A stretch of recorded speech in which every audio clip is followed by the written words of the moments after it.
All right. Good evening. We're trying to begin a little bit early today, unlike the previous. Normally, how these usually go is I start either 5 minutes late or 10 minutes late, and then we end up going for very, very long. So I'm going to try to see if we can do the stream more tech focused for Thursday.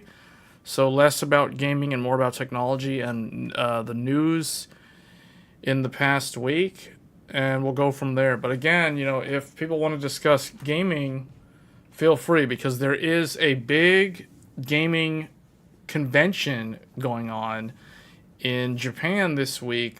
Is TGS, so the Tokyo Game Show. So typically, for those that don't know, for the gaming industry, historically there were three big kind of conventions or seminars that were focused on the video game market. Those were E3, so the Electronic Entertainment Expo, that typically took place in Los Angeles every year until the pandemic. And then after that, it kind of got shut down, and E3 has kind of been in a limbo state. It's been trying to come back, but it hasn't really been successful.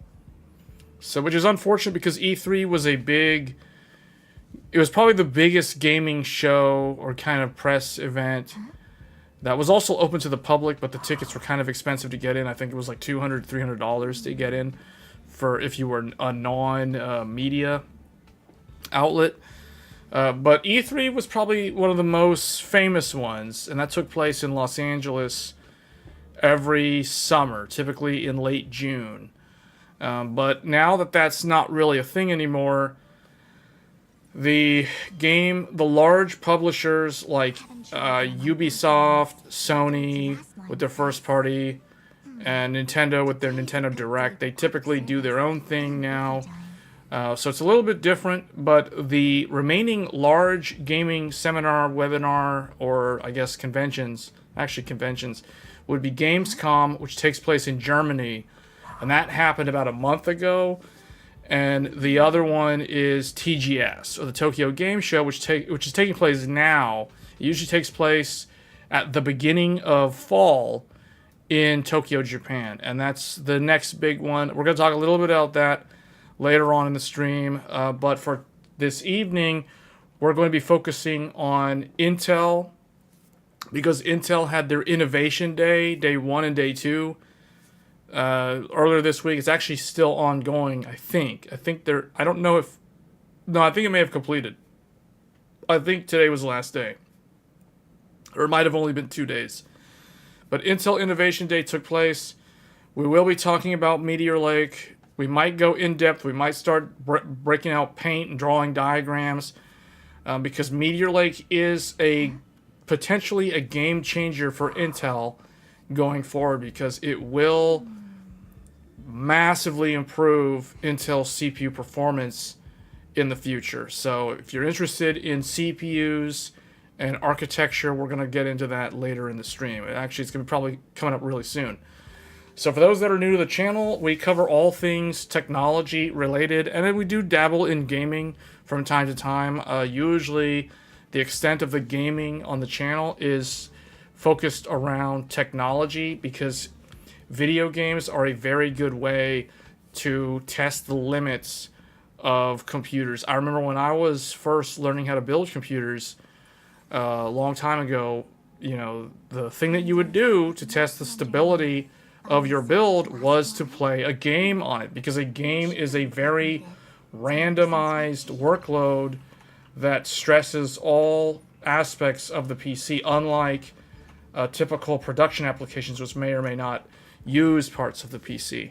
And they may not even use parts of the PC in a random manner. They may just be like a on-rails benchmark or a static thing that only uses one aspect of a GPU, for example, like a media engine, something like DaVinci Resolve and those sort of things, which we can get into that too on this channel as well. But that's kind of the extent of what we cover on the Game Tech Reviews channel. So if you're not subscribed to the channel, but you're interested in technology with a heavier focus on the the deep dives and the in-depth coverage and that sort of thing, like looking under the hood, then feel free to subscribe to the channel because it does help me out.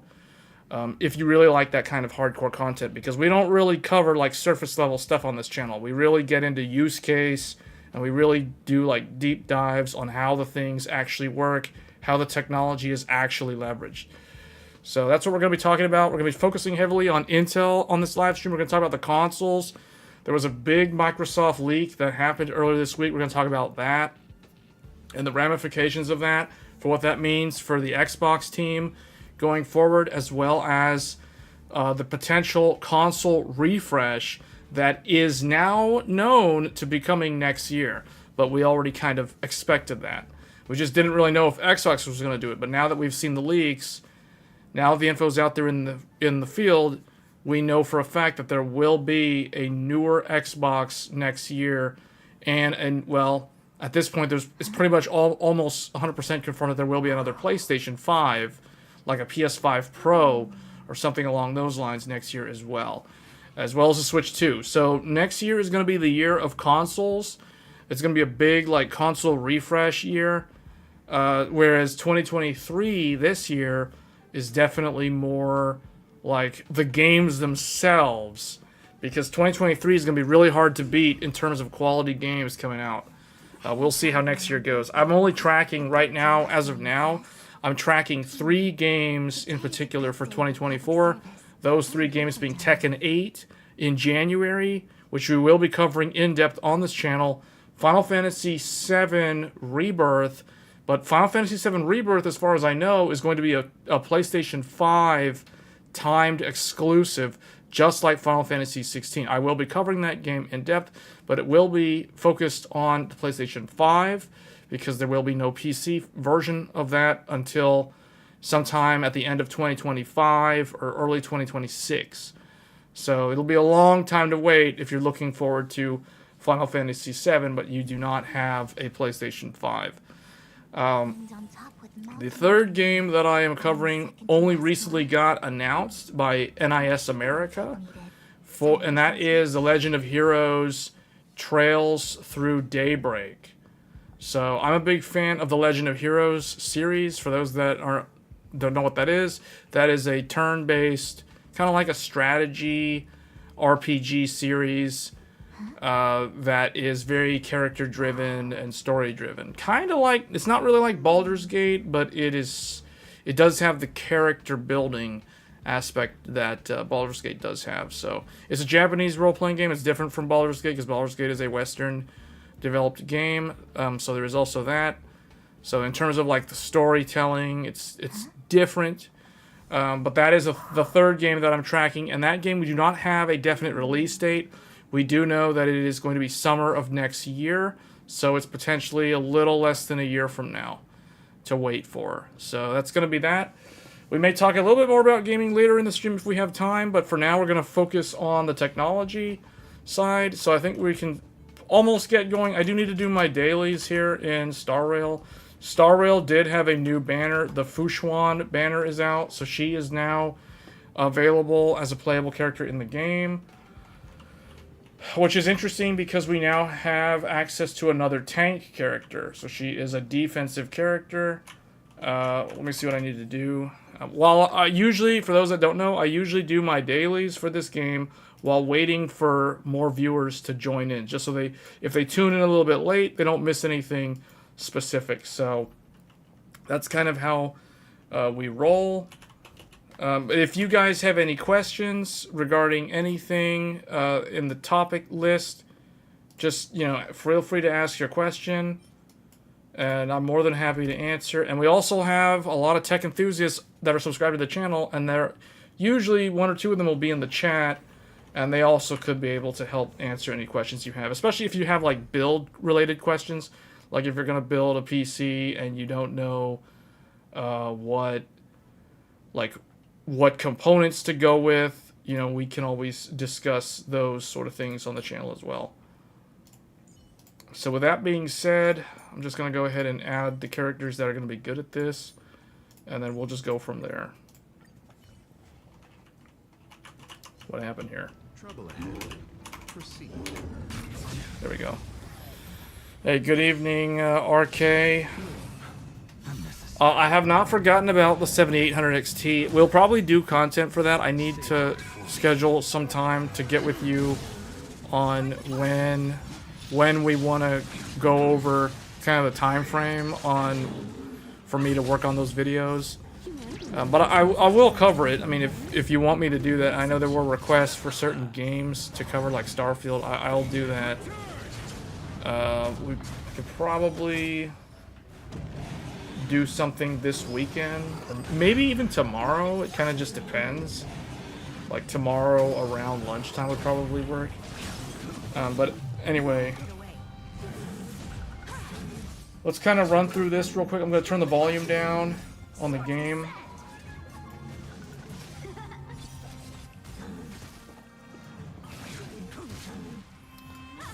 But this week was Intel's Innovation Day. We're going to go over that.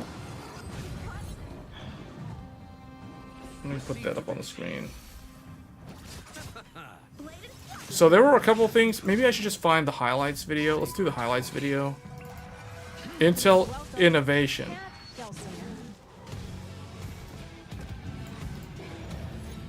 Okay, this dude literally got on stage and did a push-up. Did you see that? That is a highlight of the Intel Innovation Show. Hold on, I'm going to turn the volume down in StarRail completely so it's not in the way, so you guys don't have that background noise. Hold on, let's go back to that again. This guy literally ran up on stage and did a push-up. So look at that. Let's see. Let me do this again. Please welcome Pat Gelsinger.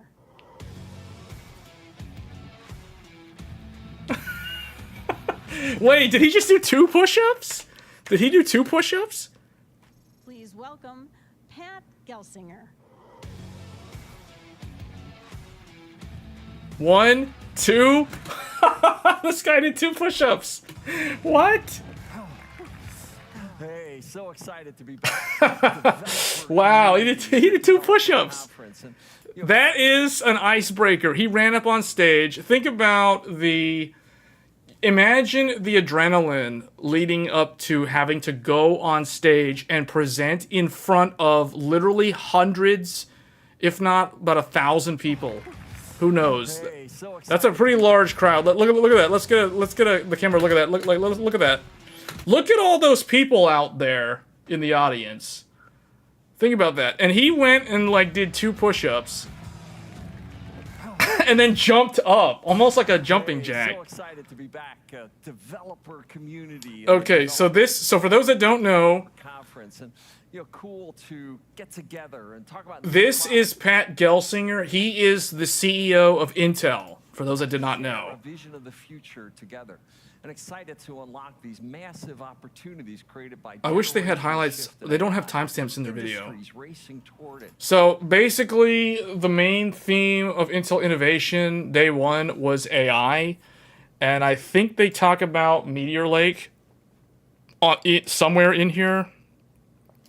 Global economy, right? Not politicians, not CEOs. Developers are the ones. Intel is now launching Developer Cloud. Cloud.intel.com, access to our latest accelerated hardware and software. So they're doing the cloud thing like everybody else, because that's the thing to do. You just basically say you have a cloud, and you build it, and they will come. They will come to you, and that's usually how that's the idea behind it. And it worked for Amazon. It works for Google. It's working for Microsoft. So now Intel wants to do it too.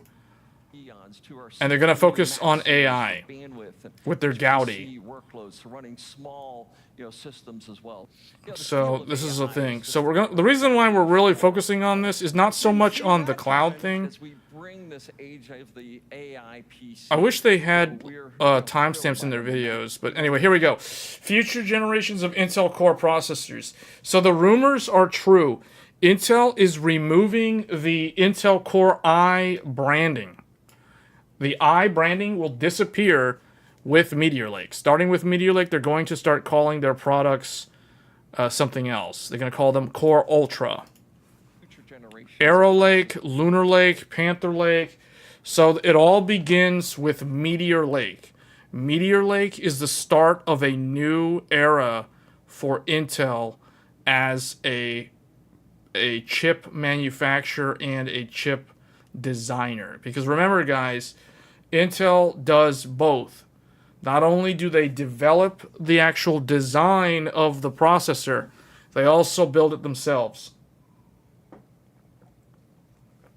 They have their own fabs. AMD used to have fabs, but it wasn't profitable, so they sold it off. They spun it off as Global Foundries. So they essentially turned themselves into what NVIDIA is, which is just a chip design company, as opposed to a chip design / manufacturing company. So Intel is one of the few remaining design and manufacturing companies on the planet. Another one is Samsung. I think Samsung still makes Exynos. I don't know 100% if they're still doing Exynos. I think they are. But Samsung also probably makes like small, low-power ARM-based designs as well. Including Arrow Lake. But looking at this, we can clearly see the future of Intel. Arrow Lake, Lunar Lake, Panther Lake. It all begins with the Meteor Lake. Meteor Lake is the beginning. That is 2023 in terms of the tape out and the mass production. And then 2024, we will see Meteor Lake ramp. It will probably, I don't know if it's going to launch in consumer desktop, but it will launch in mobile because that's what Intel did with Tiger Lake. So they're bringing Meteor Lake to the mobile. But I don't know if Meteor Lake will come to consumer desktop. They might actually skip Meteor Lake and go straight to Arrow Lake for their desktop PC. I could be wrong. They could bring Meteor Lake to the desktop.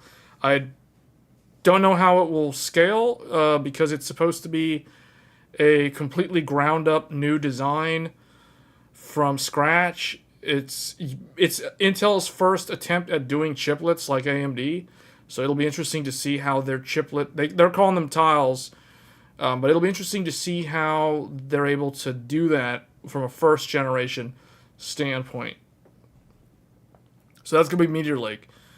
The fact that they're not bringing it to the desktop as 14th generation, though, is a little bit, it's mildly concerning because it tells me that Meteor Lake might not have been designed for higher power applications. It might be designed originally, or at least initially designed for mobile. So, and that could explain why they're doing a Raptor Lake refresh on the desktop instead of bringing Meteor Lake, because they already have Meteor Lake. The reality is Meteor Lake is already done, and they're already mass producing it. But they're doing it, as far as I know, they're mass producing Meteor Lake for mobile, for laptops, and that's going to ramp, and it'll be sold next year in the consumer market. Now they're talking about this AI stuff. This tells me that the AI-enabled processors from Intel are going to start with Arrow Lake next year, not Meteor Lake. So it means that Meteor Lake will lack the AI abilities that the successor generations will have. First demonstrations of Lunar Lake, and I'm particularly excited that's hot out of fab, right? Arrow Lake is on our Intel 20A. There it is, Arrow Lake on Intel 20A, 20 angstroms. So they're already going past Intel 4. Intel 7 was Raptor Lake. Intel 4 is Meteor Lake. Arrow Lake is going to be Intel 20A.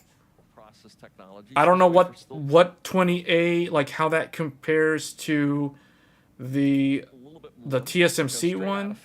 But the first demonstrations. But historically, Intel 7 is actually more like TSMC. It's like it's 10 nanometer in terms of like the length of the transistor gate, I believe. So that means that what they say Intel 7, it's actually Intel 10 nanometer, but in terms of the transistor density, It's kind of like TSMC 7 nanometer, and that's the reason why they call it Intel 7. And Intel 4 is kind of like TSMC 4 nanometer, but I don't know what Intel 4 actually is in terms of nanometer length. It might actually be like a 7 nanometer process, but I don't really know. Or a 6 nanometer or something like that. Process technology. So what I want to see him show is the roadmap. Okay, here we go. So Xeon roadmap, designed to deliver higher performance using less energy measured as performance per watt. Now, the problem with Xeon right now, and not a lot of people know this unless you work in a company that does a lot of data center compute. But if you're somebody who works in industry in the data center or the cloud hyperscalers, and you're looking at upgrading from the older Intel, think of like Skylake-based servers, Skylake-based Xeons, or Kaby Lake. Oh, I don't know I guess Coffee Lake equivalents. So if you're looking at upgrading, because a lot of these Coffee Lake, Skylake things are going end of life and end of support. So even if the vendor that you purchase the server from, like Dell or HPE or Cisco or Supermicro, like if you got a server from one of those guys, the thing is you might be able to get an extended support contract so you could keep on running your old server from the actual VAR or the vendor that you purchased it from. However, that might not always be an option, because the problem is Intel has EOL'd the Xeons that are Skylake based, I think, a while back. So that means that they'll become a challenge for the actual vendor to go and get the parts to replace like faulty parts on the server, like motherboards, if the motherboards need to be replaced, if the socket's not really supported anymore, then good luck trying to find that. And that's the reason why the roadmap is what you have to look for if you're going to upgrade your data center. However, the problem with the Xeons up until this point, this includes Sapphire Rapids, particularly with Sapphire Rapids, the problem is the socket density has gone up with higher power consumption. So a lot of these not just the blade servers, but even the rack servers, have gotten to the point where the older chassis design from a lot of the vendors that sell the actual server, because remember, Intel doesn't sell servers, Intel only sells the chip, the Xeon. It's other OEMs like Dell, for example, or Cisco with their UCS, or Sun Micro, or one of those guys, or HP Enterprise. Like, these guys will build the server. So think of it like if you were to buy a pre-built gaming desktop, like an Alienware or something. Well, somebody who runs a data center, they'll have to buy a server from one of these guys. Well, the problem is with Sapphire Rapids, the power consumption is so much higher. We're talking like 350, 500 watts of power through the socket. And that is a huge problem for the vendors, because that forces them to have to redesign their actual chassis for the server. They have to change the airflow. They have to put like liquid cooling or something, or some kind of like massive heatsink, or make the thing larger or taller. We're talking more rack units, and that's usually not feasible. So it creates a challenge for the OEMs that are going to sell these Xeons in servers. So that's the reason why with this product roadmap, notice how the first thing they say is designed to deliver higher performance using less energy measured as performance per watt. So they recognize that they have a power consumption problem that is creating challenges. So what ends up happening is the customers that have these data centers, so think of like not so much the hyperscalers, but I mean they're also affected by this, but they're not as impacted as, say, a lower revenue churning business that might be in compute, or like VDI applications, or video transcoding at the server level, or VM farms, etc. These kind of companies, or like backup and storage companies.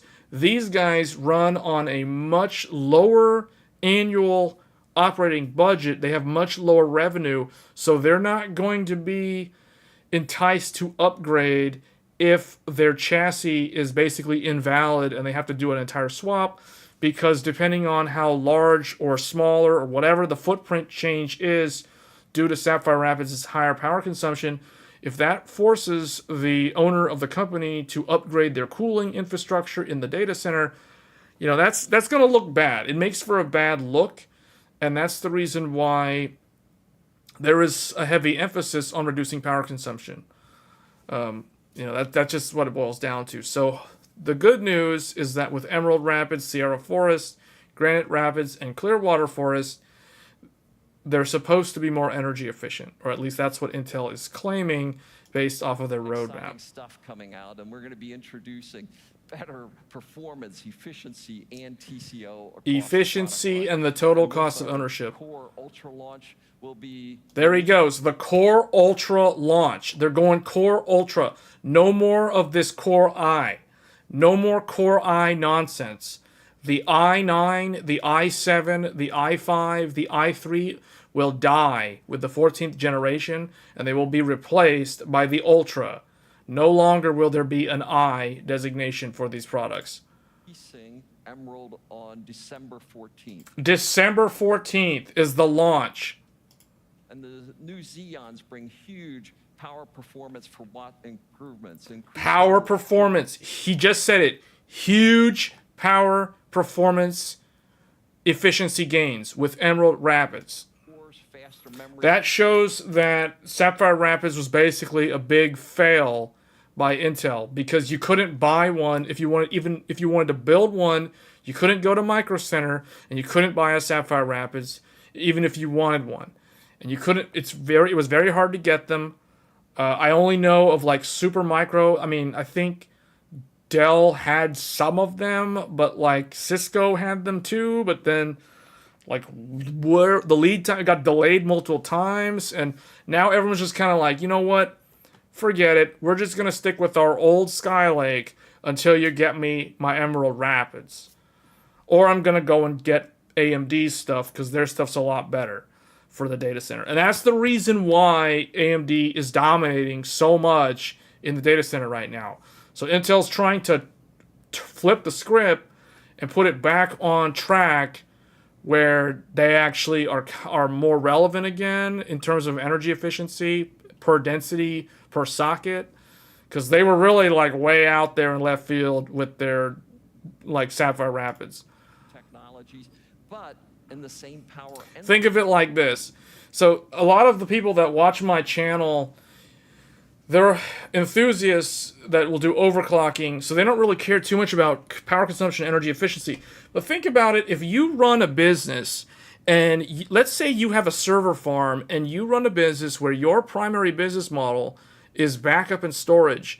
So you have customers who, let's say customer A is a hospital. Let's say your first customer runs a hospital district in a city, okay?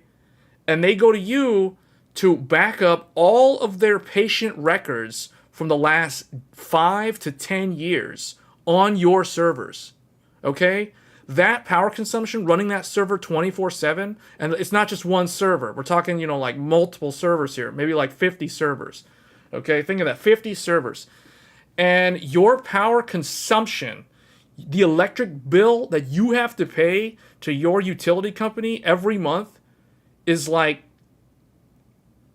$2,000 for that one customer. That's one customer, $2,000. Let's say you have 5 customers, and the average billing on electricity is about $2,000 a month on electricity. Well, if AMD comes in and they tell you, well, we can drop your power bill to like $1,000 per customer, you're going to jump ship. You're going to leave Intel and you're going to go to AMD just on the energy efficiency alone.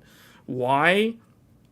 Because maybe the server upgrade is going to cost you, it's going to cost you CapEx up front to buy a new server and then transfer all the data over, move all the drives and replicate all the stuff on there, whatever.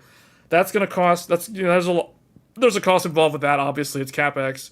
However, the opex, having to pay your electric company, like what, 2,000 times 5, $10,000 a month, $10,000 a month in electricity by running your servers on Sapphire Rapids versus like $5,000 a month on like an Epic equivalent.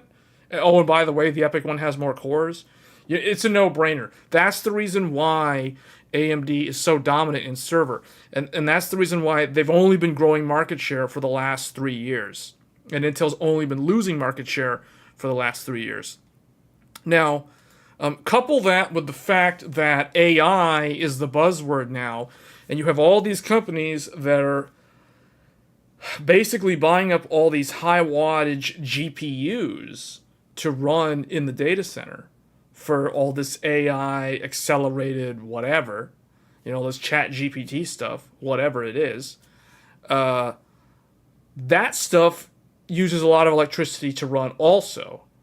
So now you have to make the decision. Do you want your power bill to go even higher up because you're running all of these GPUs off of an Ethernet infrastructure with network switches and all that stuff, which is all consuming power, and then you have to put the Intel Sapphire Rapids in there and add like another 350 watts per socket? So do you see the problem? This is the problem that Intel's running into, because the CPU is continuing to become a less important aspect in terms of the enterprise data center. The CPU is becoming you would think it's becoming more important because the core count keeps going up. But the reality is, if you look at the use case, the CPU is becoming less important overall. It's becoming a smaller and smaller dollar amount of the overall cost of running a data center. So if you can reduce the cost that the CPU incurs on your OpEx, meaning if you can reduce your power bill because you're running a more energy efficient CPU, then you're obviously going to desire that as a network operator, as a data center operator. So it only makes sense to focus on energy efficiency in that regard. Aren't companies moving away from on-site servers in favor of cloud servers? And they're like, yeah, a lot of them are doing that, but I'm talking about businesses that run servers for a specific market segment. Like the example I gave was a company that does storage backup for enterprise customers. Those guys typically offer that service for much, much cheaper than having to run that out of... It is a cloud service, but they're doing it for much cheaper than if someone were to go to like Amazon Web Services and try to run it off of them, right? Like it will be a waste to run that off of AWS, because AWS can get very expensive because you have to they charge you for the bandwidth pipe that you have to pay to run like a DMVPN service or an SD-WAN circuit into the Amazon cloud, if that makes sense. So they're not as price competitive as the smaller mom and pop companies that spin up a data center locally, and it's a cloud service because you as the customer, all your data exists in that backup storage company's server. So that backup storage company is your cloud. So these businesses exist for that reason, because they can undercut these large cloud hyperscalers. But at the same time, the only way they're able to do that is by running a much, much lower... They have to have much lower operating costs compared to a hyperscaler. And that's the only reason how they were able to stay in business. Otherwise, they would go out of business. And your only option would be the expensive cloud providers like Microsoft, Amazon, and Google. So that's the reason why power consumption actually matters. So the people who are saying that power consumption doesn't matter, they obviously don't work in the real world. They obviously are only tech enthusiasts that have a computer at home or something. They don't know anything about like why this is actually important and why Intel is having a heavy emphasis. They're putting a heavy emphasis on energy efficiency for this reason, because Intel and energy efficiency, those two words in the same sentence is like an oxymoron for the past like 3 years now. Like Raptor Lake is a power hog, Alder Lake was a power hog, Rocket Lake was a power hog. It all started with Rocket Lake, really. Even like Skylake X was a power hog, and that was kind of where it really started becoming a problem, but it wasn't really a problem yet. But in the server world, it has become a massive problem. So that's the reason why Pat and the team at Intel are heavily focusing on the Emerald Rapids architecture based off of Meteor Lake to fix the problem.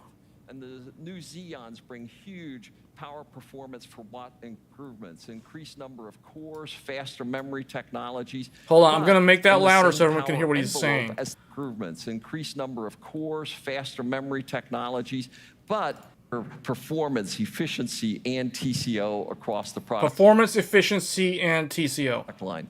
And with our Core Ultra launch, we'll be releasing Emerald on December 14th. December 14th is the launch. The new Xeons bring huge power performance. Huge power performance per watt. Increased number of cores, faster memory technologies, but in the same power envelope as today's Gen 4. Okay, so the power consumption is not actually going down, but the thing is, like, you're getting way more core density. So in that regard, that's how they're able to offset it. That's how they're able to justify it. Eons, but providing up to 40% more performance on key workloads like AI in that same socket and that same power envelope. 5th Gen Xeon coming December 14th. 5th Gen Xeon coming December 14th. But 2024 for the Xeon roadmap, really good. Really good roadmap, he claims. Sierra Forest, Granite Rapids, Clearwater Forest. And with that, I'm quite excited to review many of the products that we have underway. And the next-gen server platform gives us the opportunity to bring both E-core and P-core, efficient cores and performance cores. E-cores and P-cores. And these are named Sierra Forest and Granite Rapids, and both of these. Okay, so Sierra Forest and Granite Rapids will introduce E-cores and P-cores into the data center. These are progressing on or ahead of schedule, and this gives simplicity and flexibility for system designers designing one platform to be able to bring both of these products into the marketplace. One of my favorite sounds is hearing my granddaughter call me Papa, Papa Pat. And if it were not for my hearing aids, and I have a family that, almost every one of them, right, has lost their hearing. Yeah, he has a family history of hearing loss. I don't know what that condition's called. Not be able to hear that in the future. And I believe in this area. Encrypts it, transcribes it, and stores it all locally on your PC. And then, best of all, okay, so OpenVINO, AI inferencing and development runtime of choice for developers on client and edge. So they're partnering with Meta on this. Capabilities like Llama 2 models from OS and cloud. So now they start going off into the AI rabbit hole, which is not really what this audience is really interested in. So we're going to kind of skip through a lot of this. As you saw here, we're demonstrating ready for next year. Okay, here it is. Here's their roadmap. Beyond 5 nodes in 4 years. So Intel 7 now, that is Raptor Lake. And then there's Intel 4, high volume ramp is happening right now. So that is Meteor Lake. And then they have the second half of this year, Intel 3 is manufacturing ready. Sampling of Sierra Forest and Granite Rapids. That is, well, Sierra Forest and Granite Rapids, which means Emerald Rapids is the Intel 4, I would assume. And then Intel 20A is on track for manufacturing for next year. And Intel 18A is on track. Silicon goes into the fabrication in Q1 of next year. So they are really they're trying really hard to catch up to TSMC. It remains to be seen if they'll be able to really pull it off, because TSMC is so far ahead.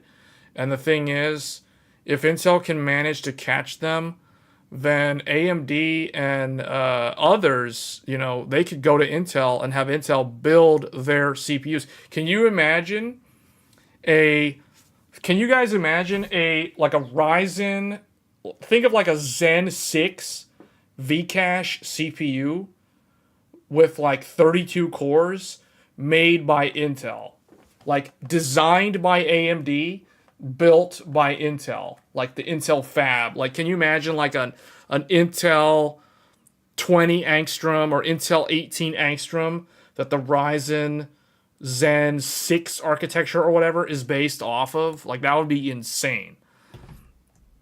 Assuming the Intel 18 angstrom is actually, you know, good. But that would be kind of weird. Like, it'll be really interesting. You know, like you're buying AMD CPU, but it's built by Intel, so you're basically giving both companies your money in a way. That's kind of interesting to think about. You're on track. But that is a good thing in terms of alleviating kind of the technology bottleneck that exists right now, where basically everything that is seriously high performance is going through one manufacturer. That's all TSMC. Like, TSMC literally has 100% of the market right now in terms of where anything that's like high performance, it's all TSMC. Like, not only is AMD stuff made by TSMC and NVIDIA stuff is made by TSMC, but there's also like the network processing units, things that go in like high-speed switches and routers and things of that nature for the data centers. Like, all that stuff is also TSMC's. And Apple's phones, all TSMC. You know, all the Qualcomm things, I assume Qualcomm stuff is also probably made by TSMC. I don't actually know on Qualcomm, though. But I know Apple stuff is made by TSMC. So all the Mac, everything that's Mac, M1, M1 Max, soon M2, all the iPhones, all that stuff, all TSMC. Everything is literally coming out of Taiwan. It's all Taiwan. Taiwan is the jewel. Taiwan is not even the crown jewel. People call Taiwan the crown jewel of Asia. Taiwan is literally the crown jewel of the technology industry. Like, that is an understatement saying that. Because people who do not really understand the technology ecosystem, like at a really, really deep level, they don't really understand behind the scenes how much dependency on Taiwan, like the fact that so much technology is dependent on one small island country off the coast of China, essentially, and like Japan is like the next closest neighbor. Like, that's kind of crazy to think about. You know what I'm saying? Like, and all this geopolitical stuff going on with China and the U.S. You know, you kind of want to like diversify your. You don't want all your eggs in one basket. You know what I'm saying? So that's the reason why I think if Intel can get their fabs competitive with TSMC, even beat TSMC, although TSMC thinks that Intel doesn't even stand a chance. Like, the CEO of TSMC literally said that Taiwanese workers are better workers than Americans. So he's gone on the record, like, literally saying that. So the fact that he really thinks that they'll never manage to beat, like, Intel will never be able to beat TSMC in his mind. Well, obviously, if you're the CEO of TSMC, you're going to be biased, you know. But if Intel can be competitive with TSMC and entice either Apple or NVIDIA or AMD is like their biggest one, I think. AMD and Apple, I think, are the two largest companies or the two largest customers of TSMC. If they can entice like any one of those to go and build their stuff on Intel instead of TSMC, that would be a huge win in kind of like defusing that whole interdependency that exists all on one company. You know what I'm saying? Like the other company that a lot of people don't know about, and I don't know if there's any tech people besides RK in here, but that are watching this right now, but there's another company.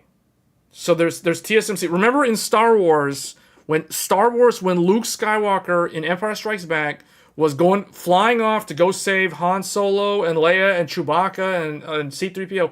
When Luke left early from his training, and Obi-Wan, the spirit of Obi-Wan, was like, that boy is our last hope. It's like saying TSMC is our last hope. But then Yoda was like, no, there is another. That's because there is another company that the entire world is dependent on for their chips. It's not just TSMC. So TSMC is where all the factories are at. But TSMC is not the sole dependency. It almost is as if they are the sole dependency. But there is actually another company. And no one really talks about this company, which I find a little bit hilarious because they literally just fly under the radar. You know, everybody's all talking about how, oh, if Taiwan gets invaded, you know, the whole world will be sent back to the 1960s or the 1950s. Goodbye to your NVIDIA GPUs. Goodbye to your Ryzen CPUs. Everyone will be forced to use Intel A770 GPUs and Intel CPUs. Basically, that's all you'll get, because all the Ryzen stuff will be up in flames. All the Radeon cards will be dead. All the NVIDIA cards and the NVIDIA GPUs will literally be dead and unusable and gone forever, except the ones that are already out in the market. You know what I'm saying? So basically, nothing new. You'll get nothing new for like 15 years or whatever if Taiwan goes up in flames. So, like, that's the reason why being able to get Intel's fabs on a similar level to TSMC is actually really, really important. And a lot of people don't know that. But the thing is, there's another company. And I'm not gonna reveal that company's identity. I won't reveal their name on this stream unless somebody in the chat already knows who I'm referring to. But there is another company out there. They do not manufacture chips.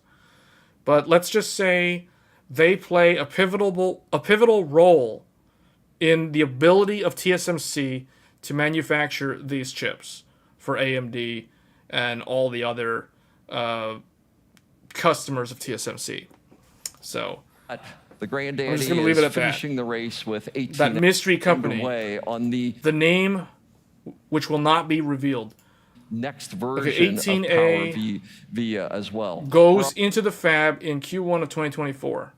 Already engaging in the next generation of lithography, and before the end of this year, we'll have the first high-NA machine, and that's the generation beyond EUV, and we'll be docking that machine in Oregon. So EUV is the way. ASML. Hades said it. ASML knows. He knows. ASML. Hades revealed the identity of the secret company, which name will not be named. ASML is the name of the company. Yes.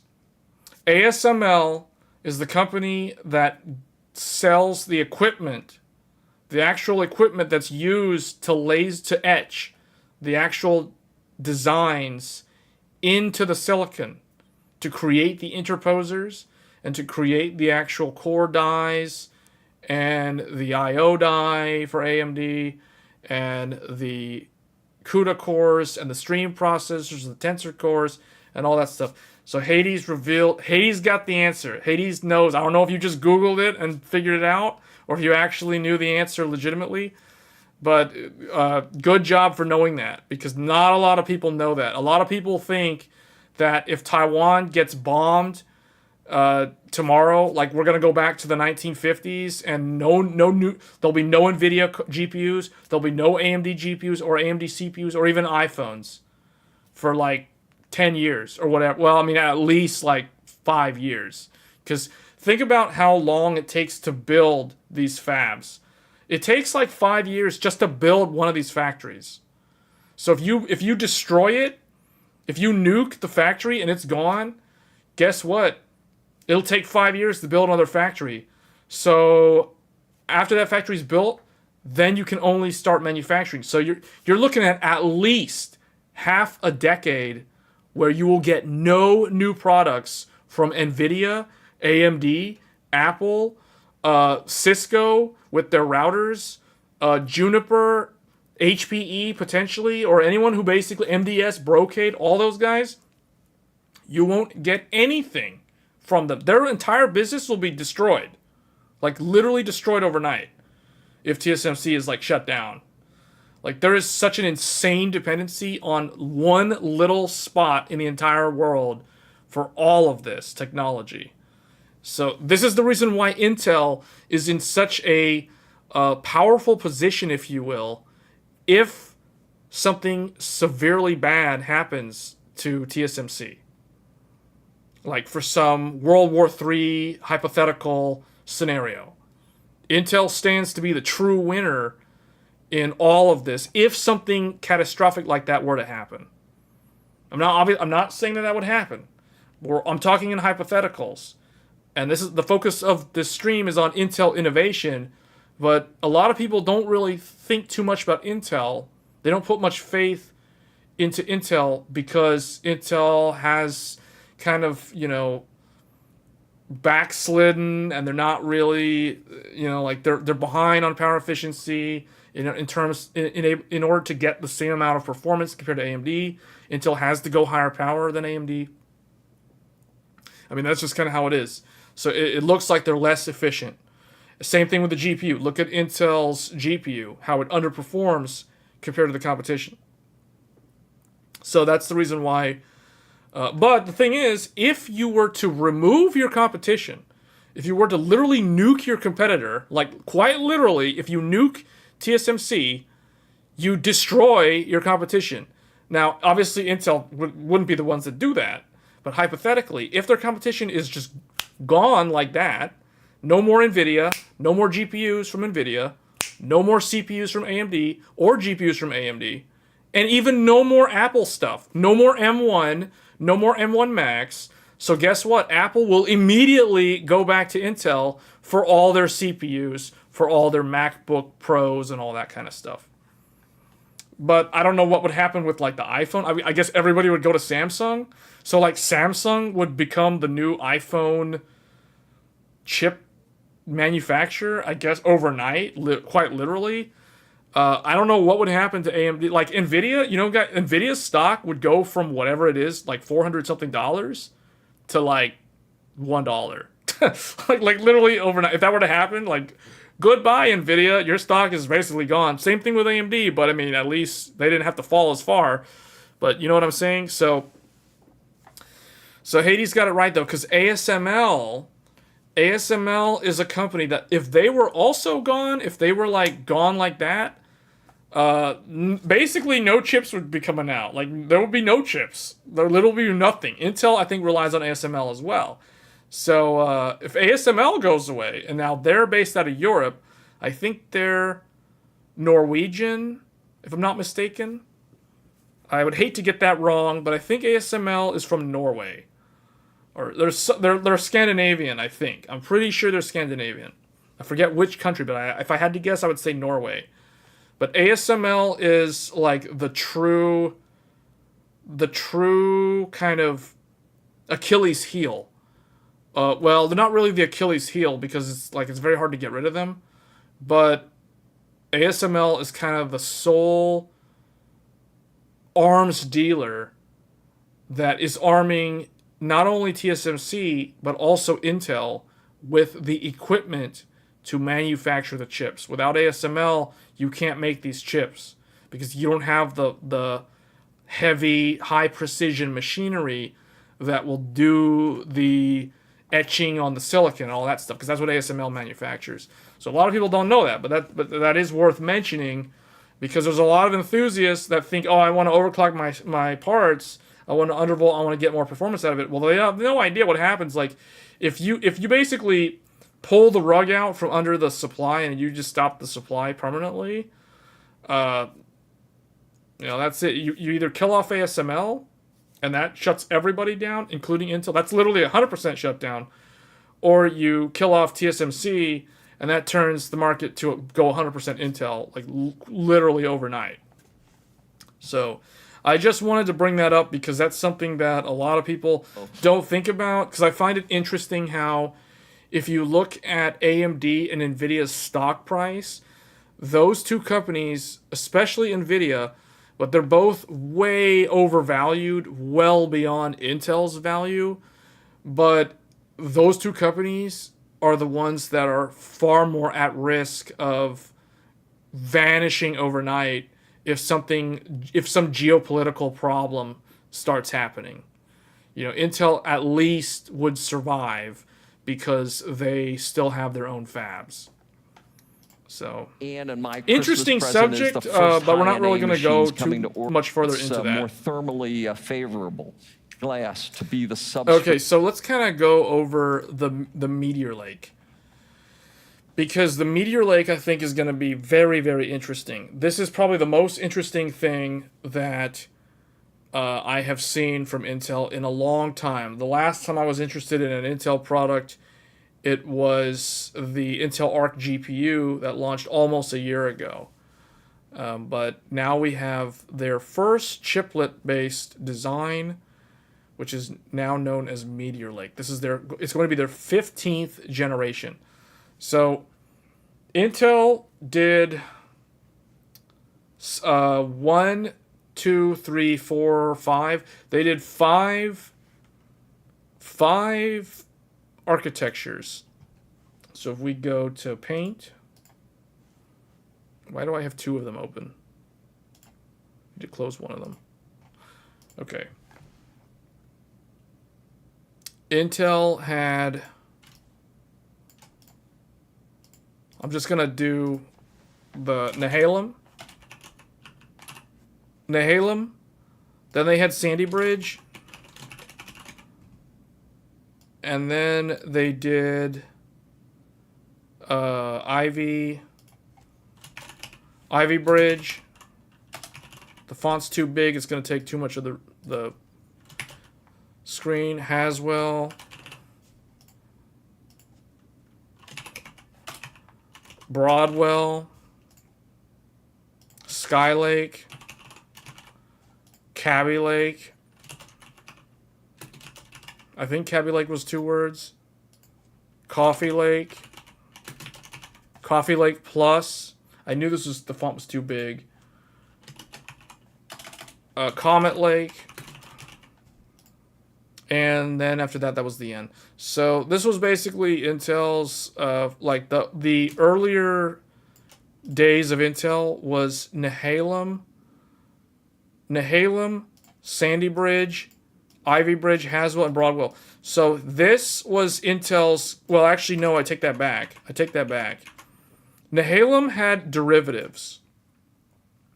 And there was like Clarkdale, Linfield, Penryn, Gulftown. Those were all like the derivatives of Nehalem.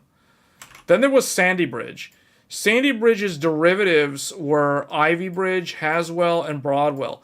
Now, there was a key difference between Haswell and Sandy and Ivy in the sense that Haswell took the they introduced something called the fiber, the fully integrated voltage regulator.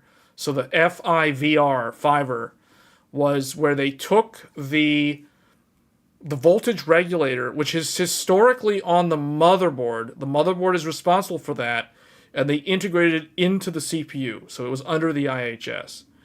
So that was with Haswell. So Haswell was, in that regard, Haswell can be thought of as a different architecture from Sandy Bridge. But in reality, if you were to look at it under a microscope, these were overall similar in design. Whereas Skylake was a clear departure from Sandy Bridge because, for one thing, Skylake introduced a new memory controller. Skylake introduced DDR4, whereas all of these guys were DDR3 based. Then you had Kaby Lake, which was literally Skylake Plus. Then you had Coffee Lake, which was a little bit different from Skylake because Coffee Lake was when Intel finally started going beyond 4 cores on a consumer desktop platform. And then Comet Lake upped that as well.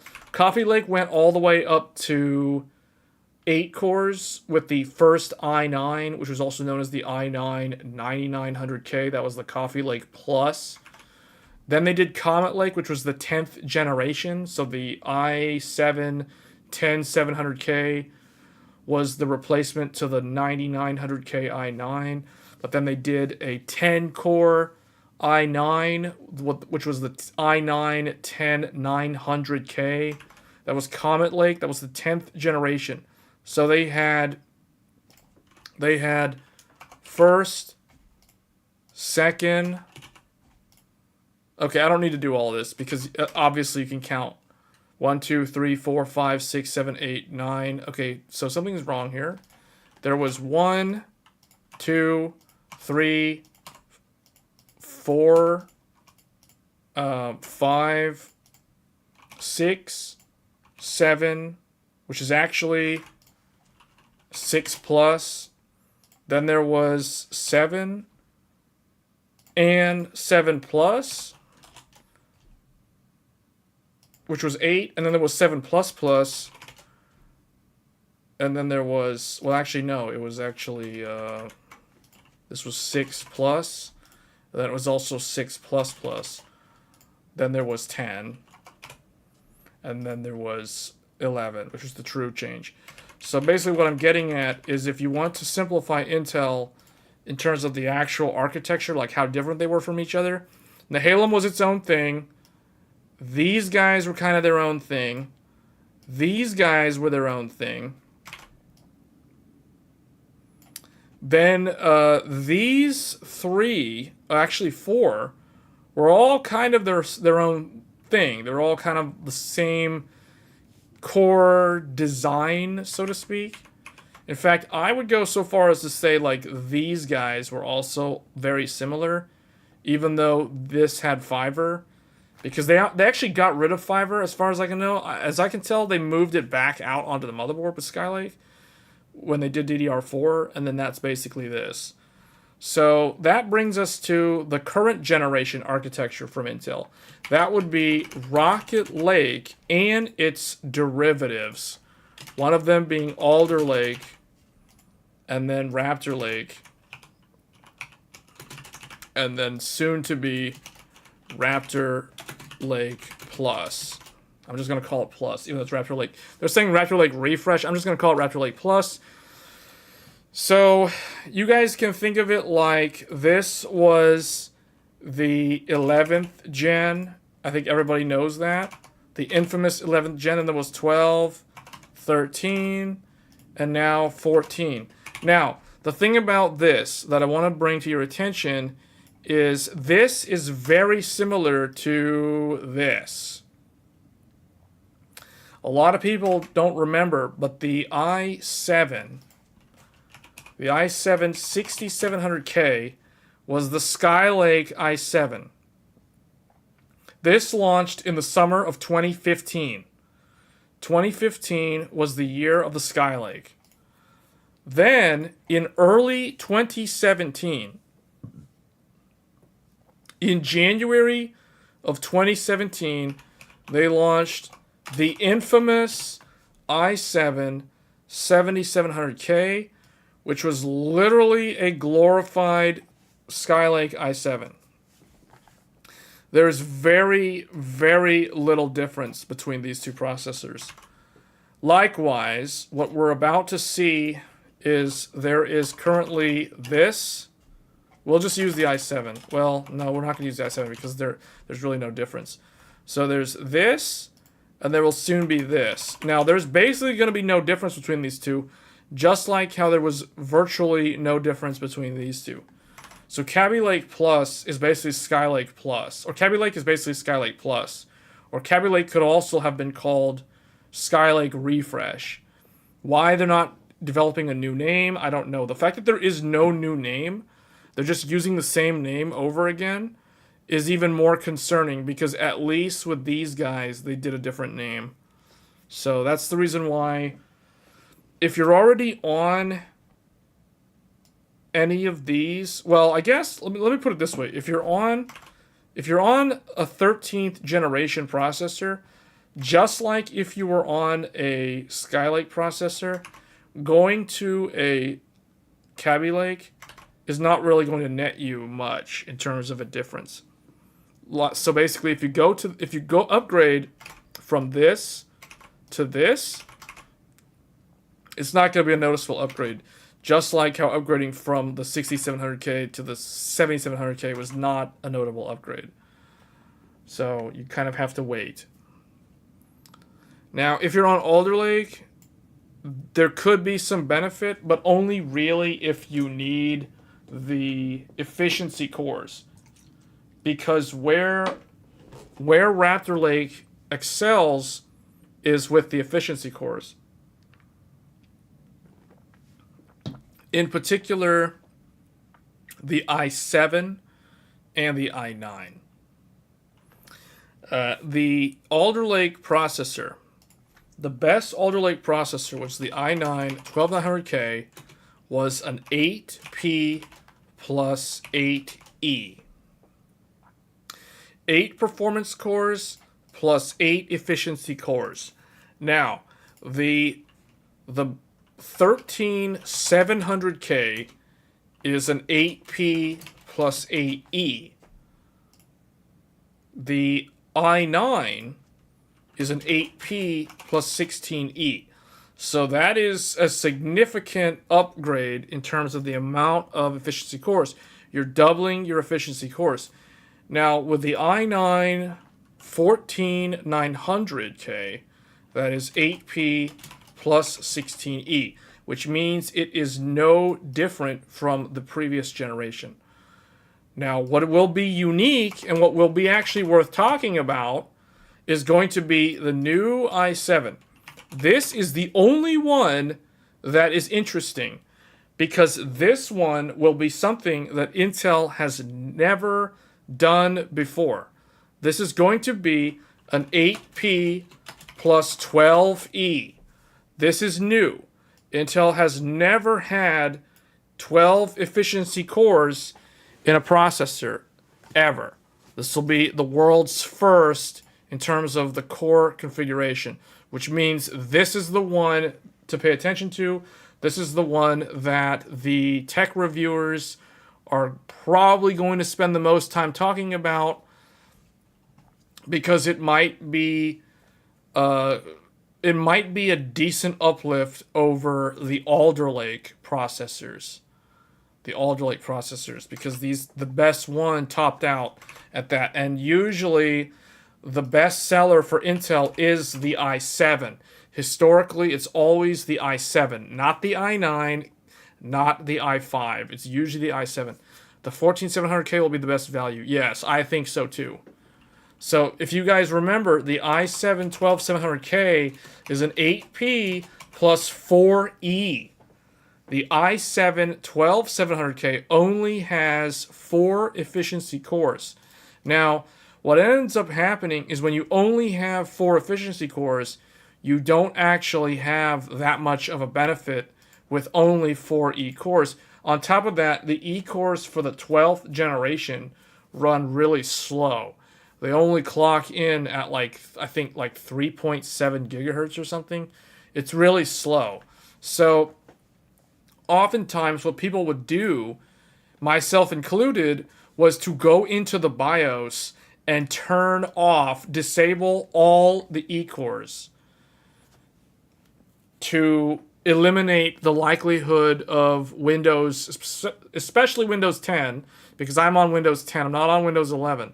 Windows 10 does not work with Intel's Thread Director. It doesn't know what to do. Thread Director will try to do stuff, but Windows 10 is basically like, I no habla español. Basically, that's what it says. It's like, I don't know what you're saying. Sorry, I'm just going to do my own thing. And Windows 10 will just throw random things on the E-cores every now and then by mistake. So the Alder Lake E-cores are really, really slow. So what ends up happening is you're way better off just turning them off and just running it as an 8-core CPU. You know, just like a Ryzen 7 at that point. So that's usually what ends up happening. But this time around, they're offering 12. So they're offering 3 times the number of efficiency cores compared to the Alder Lake 12700K. So what I can see, depending on how good these E-cores are, I could probably see a recommended side upgrade path for those that are on a 12700K to upgrade to a 14700K, because they gain 3 times the number of E-cores, and the i7 is usually the best value. In terms of Intel's lineup, the i7 is always the best value, especially if you live near a micro center. Micro Center always has very good deals on i7s, making the i7 typically a no-brainer in terms of choosing that over an i5. Because the thing with the i5 that I don't like is you're basically kneecapping yourself, because with the i5 you drop to a 6P core. So if you guys remember, 12600K was a 6P plus 4E. So this was only a 6 core, and you know, these are kind of lame, so you turn them off and it just becomes a 6 core processor at that point. So at that point it's basically like a Ryzen 5. So the 14th generation i5, the 14600K, is a 6P plus 8E. I think it's an 8E. I'm pretty sure it's 8E. If this is the case, then this is really not going to be not worth it, really. Like, I would still rather have, I don't care if the IPC is better on the newer i5 over like a 12th generation.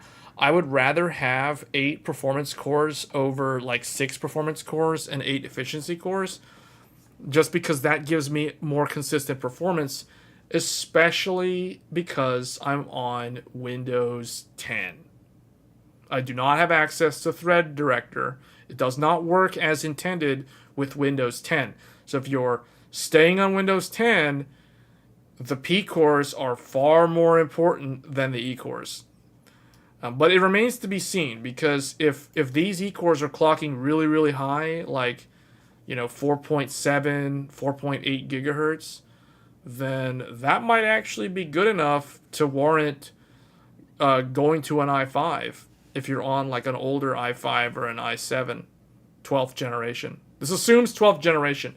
The reason why I'm not talking about Rocket Lake is because Rocket Lake is on a different socket. You cannot upgrade from Rocket Lake to Raptor Lake Plus unless you buy a new motherboard.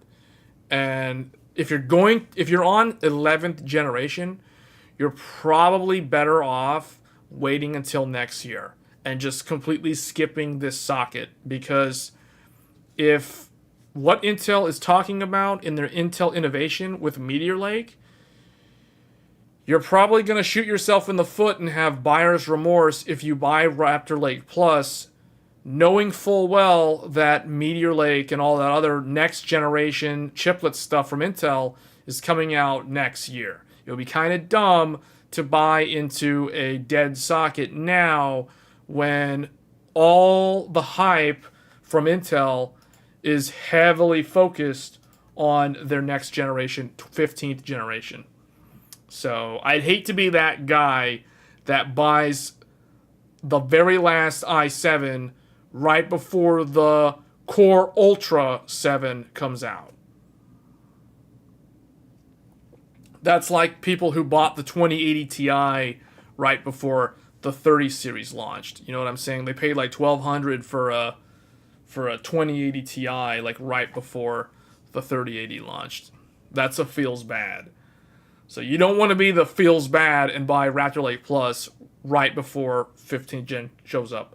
The only people who that makes sense for are those that are on the most optimal target buyer is someone who's on Alder Lake.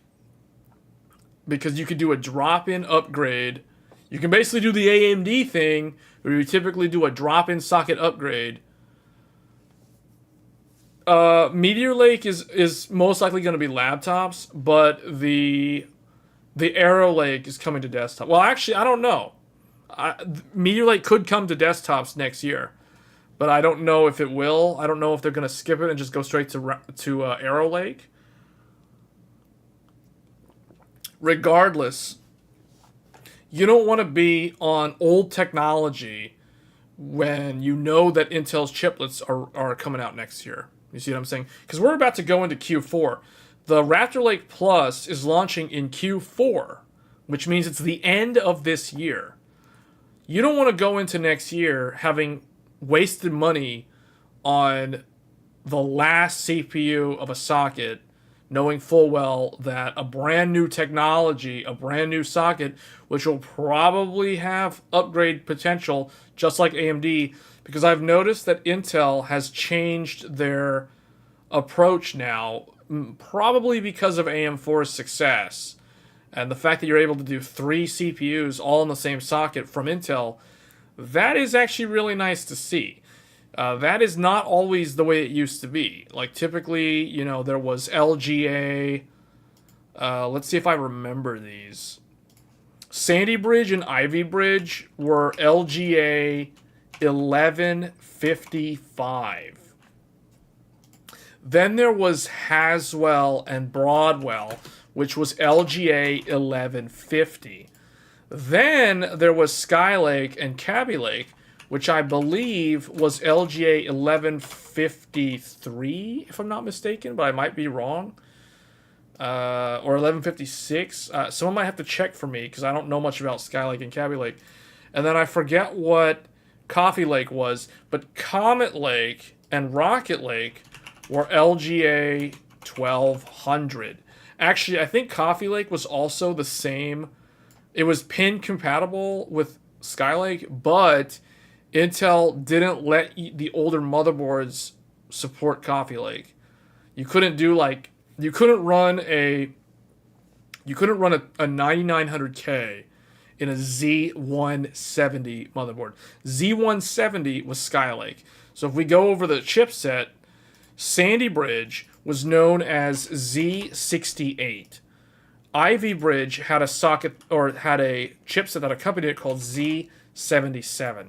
Then there was Haswell with Z87, and then Z97 was the Haswell refresh, which was really weird because there was literally nothing different about those sockets, and Broadwell basically was Z97. Then Skylake had Z170. Then there was Kaby Lake with Z270.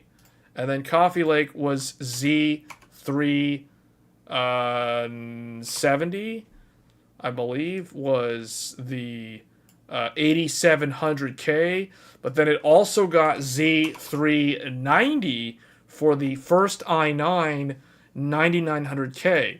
Then there was Comet Lake with Z590, or no, Z490.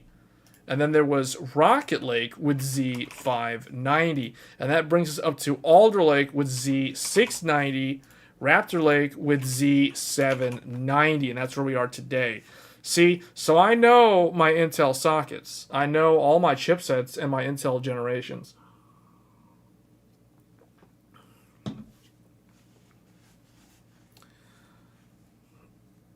But if I were to recommend people, like who, I guess the question is, who should upgrade to the upcoming 14th generation? The answer is people on Alder Lake would be the primary target. The only other people that I could see upgrading to Raptor Lake Plus would be someone who's on an ancient, like LGA 1155 or an 1150. Like, but the thing with that is I almost don't want to recommend people who are on that system to upgrade. I would have them wait until the next generation, because this is what I would tell people who are on these sockets or even anything older. If you are on LGA 1150 or 1155, you're probably better off waiting until the next socket from Intel, because the reason why is because if you have LGA, Sandy Bridge, Ivy Bridge, Haswell, or Broadwell, you are using ancient DDR3 memory. So if you were to go to 14th generation, you would have to buy a new CPU, a new motherboard, and a new set of memory. You have to buy new memory. So then you probably have to buy DDR5 or you could buy DDR4. And there really isn't that much of a price difference in DDR5 over DDR4. And I would definitely recommend DDR5 at this point because DDR4 is only on its way out now. So you don't want to be buying into like older technology if you're already on an ancient system. You might as well just go to like current generation. Now, if somebody is on Skylake, Kaby Lake, Coffee Lake, Coffee Lake Plus, Coffee Lake Plus Plus, or Comet Lake, they are on DDR4.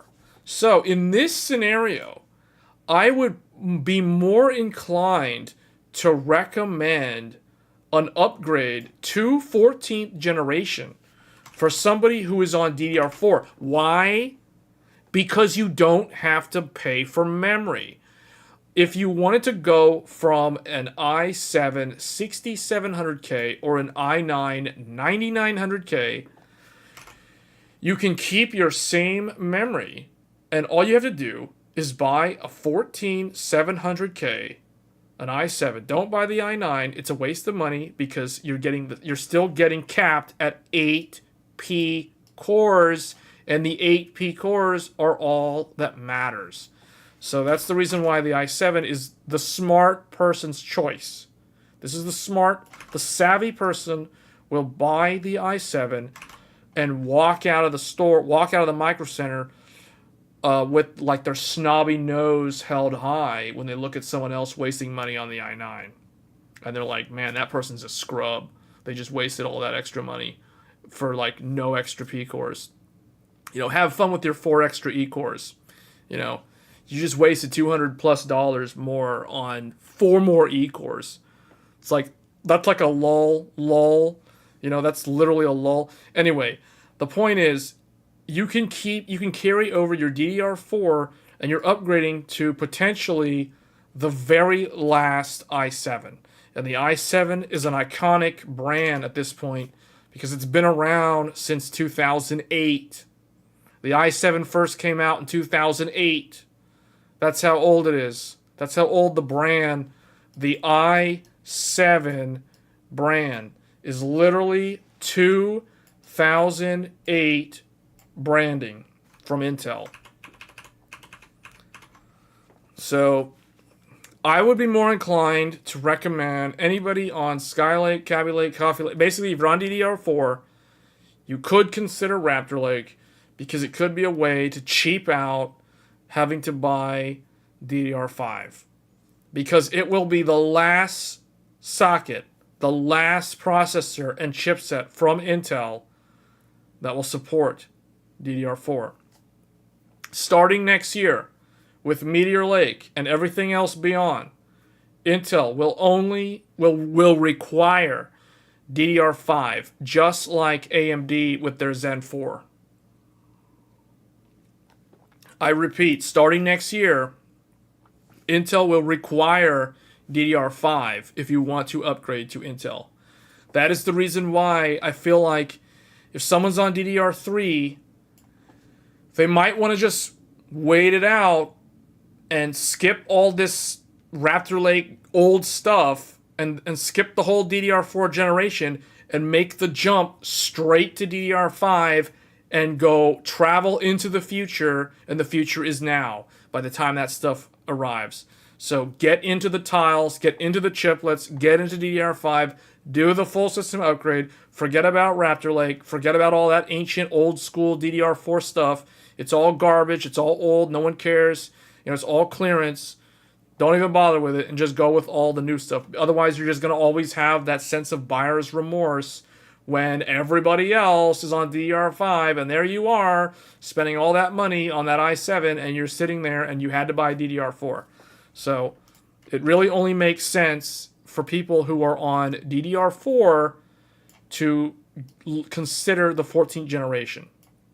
So again, the people who I think could consider Raptor Lake are people who are on DDR4 and or they're on Alder Lake. If they're on Raptor Lake, it's going to be a massive skip because you're not going to notice much of a difference at all, if anything, really. So those are the two buyers: Alder Lake people and DDR4 people. That's basically it. Assuming you don't want DDR5.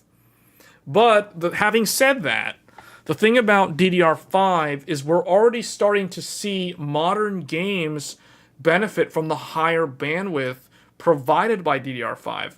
So it kind of negates the whole argument for DDR4 people to consider Raptor Lake Plus. Zen 5 is also going to be good, I'm guessing, if it has good enough IPC gain. Yeah, well, that's the other thing, too. Like, we haven't even talked about Zen 5, but that's the other thing, too. Like, if you're on DDR3 today, let's put it this way. If you're on DDR3 today, like you're on Haswell or Ivy Bridge, Sandy Bridge, Broadwell, but there's basically nobody on Broadwell, realistically. But, like, if you're on Sandy, Ivy, or Haswell, or you're on ancient AMD FX Bulldozer, Vishera, Pile Driver, Excavator, Steamroller, all those construction equipment CPUs from AMD apparently.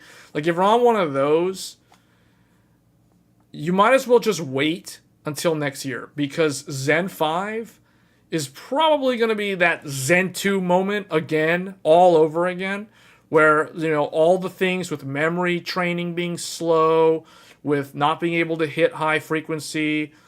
We still don't even know what AMD is going to do with regards to the memory fabric, the Infinity fabric that they have, how they're going to change that with Zen 5. Because there was a massive change from Zen 2 to Zen 3, remember? So that's why, and even like Zen 1 to Zen 2 was a big change too with the CCD introduction. So we don't really know exactly what's going to happen with Zen 5. I imagine it's a new architecture.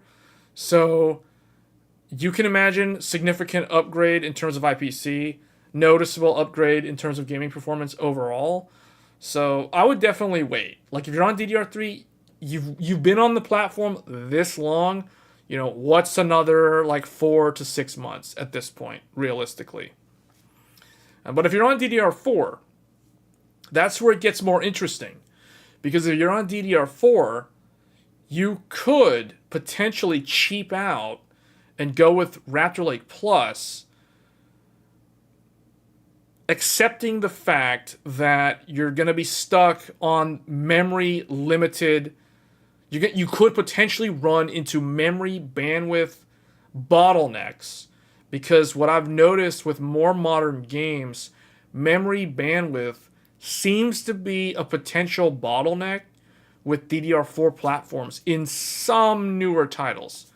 Starfield is one game that does kind of indicate that it scales better with DDR5 over DDR4. What I've noticed in testing the game, and I tested the game on a lot of different systems, what I noticed is DDR4 platforms tend to introduce more CPU limited scenarios with Starfield than DDR5. Because I tested Zen 3, I tested Zen Plus, Zen 3, Zen 4, and I tested Intel 13th gen, and I tested a Rocket Lake system, which was DDR4 based. And what I found was the DDR4 systems. Now, obviously, someone might argue, well, that's because the IPC on those older CPUs that have DDR4 are slower. Yes, but the thing is, like, when I tested Zen Plus, which was my Threadripper system, and I tested Zen 3, which was a 5800X, like, there wasn't really that much difference. Yes, there was a difference, but it wasn't like a massive difference where, like, the 5800X was, like, way faster than the Threadripper, if that makes sense. Threadripper was slower, but it wasn't like, 50% slow or something ridiculous. But if you compare it to Zen 4 was using DDR5, and the DDR5 at 6400 megahertz, because you guys keep in mind that I'm testing Zen 4 at 6400 megahertz, 96 gigabytes of RAM, versus 64 gigabytes of DDR4 at 3200 megahertz on Zen 3. And on Zen Plus, I was running at 2933. So I noticed that the faster the memory is going, the faster the game was actually doing in a lot of those CPU scenarios. So that kind of tells me that DDR5 is definitely what I would recommend. So even if somebody wanted to cheap out and reuse their DDR4 from an older system, like a Skylake system, going to Raptor Lake and staying on DDR4, it's the last chance to do that, but I think that you're going to do yourself a disservice by staying on DDR4 because I'm noticing there's a trend with modern games starting to leverage higher memory bandwidth requirements. So just something to point out there. So yeah, I think Met has a good point. It's probably best to wait for Zen 5 and Meteor Lake. See what happens with Meteor Lake. If Meteor Lake comes to desktop, otherwise it'll just be Arrow Lake. But in any case, we are getting a new CPU from AMD in the first half of next year. And we're also getting a new desktop from Intel next year as well. We're getting a brand new socket from Intel. So all this, Raptor Lake stuff is going to become old news pretty quick.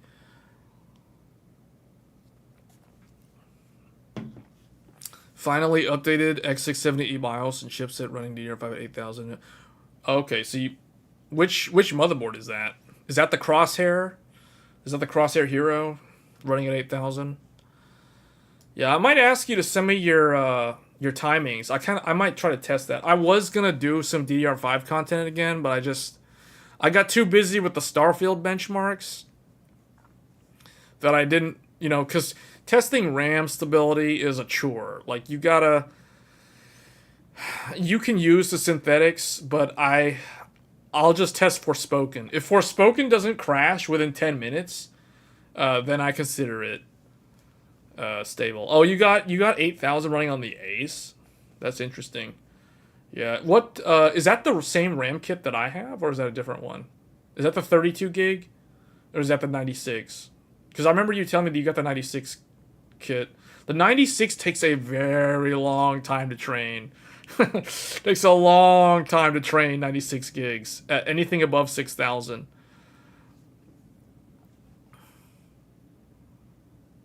$7,800. No, that's the CPU, right? Oh, you got the Ace at 7800. 32. Yeah. See, okay. I might see that my problem. My problem is I don't have any Hynix RAM that is 32 gigs. I have 32 gig RAM. I have like a 2x16, but it's Samsung. It's all Samsung. It's the free RAM from Micro Center. All my 32 gig kits, I have two of them. They're both Samsung, right? So I got 4 sticks of 64 total, but it's all Samsung memory. So trying to overclock, I can't really overclock it, right? It's all Samsung, so I can't really test 8000. I doubt, if I wanted to test 8000, I'd have to test 96 gigabytes at 8000, and that's a lot of memory. Trying to run that fast, I highly doubt that I'll be able to get that stable. It's just too many memory modules. And I'd have to put active cooling on it, too. DDR5 7800 running at 8000. Oh, okay. So you have memory that's already spec'd really high. Yeah.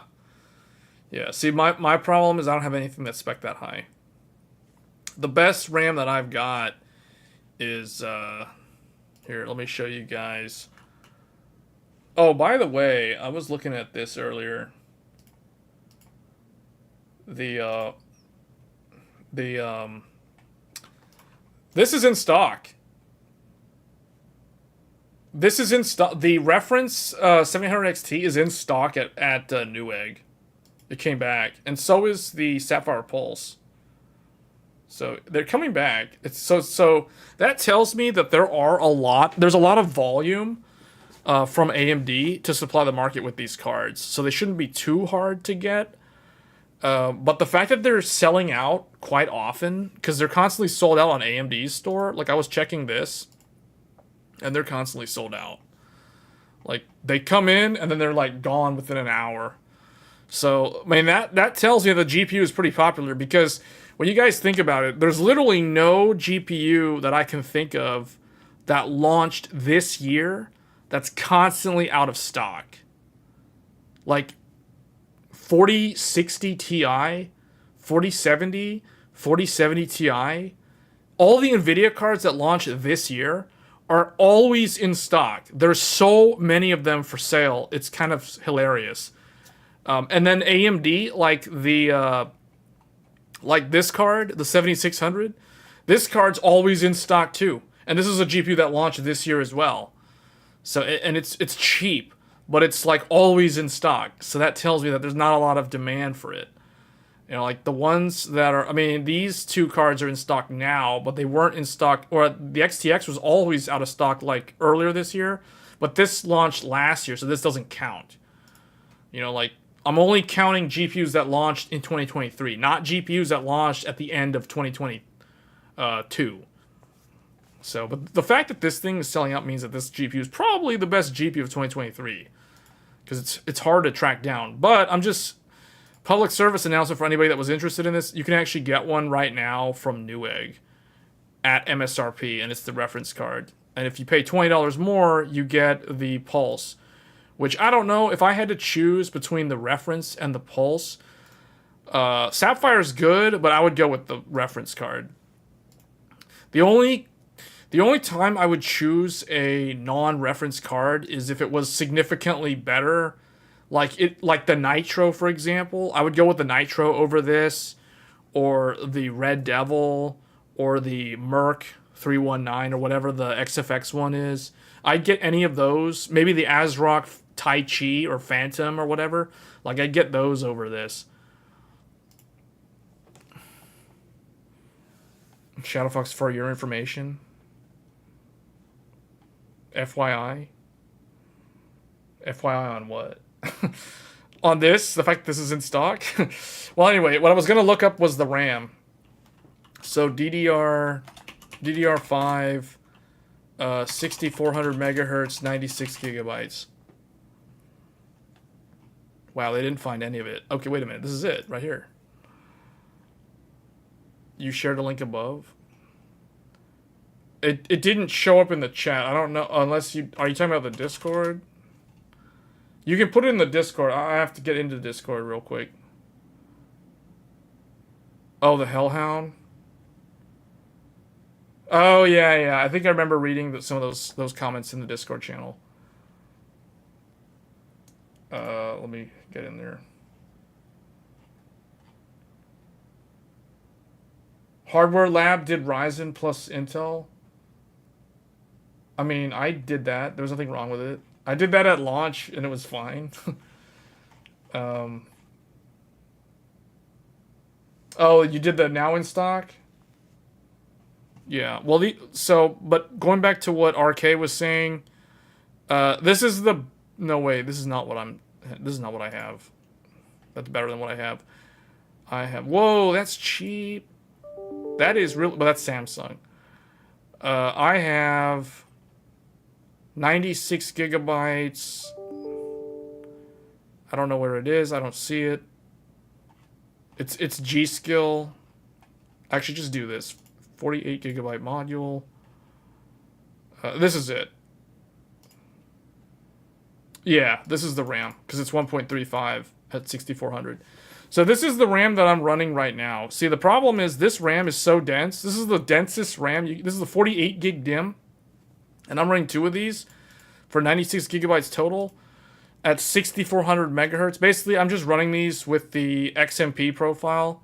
These don't have an Expo profile. They're meant to go with Intel, but I'm running them with AMD anyway, and it works fine.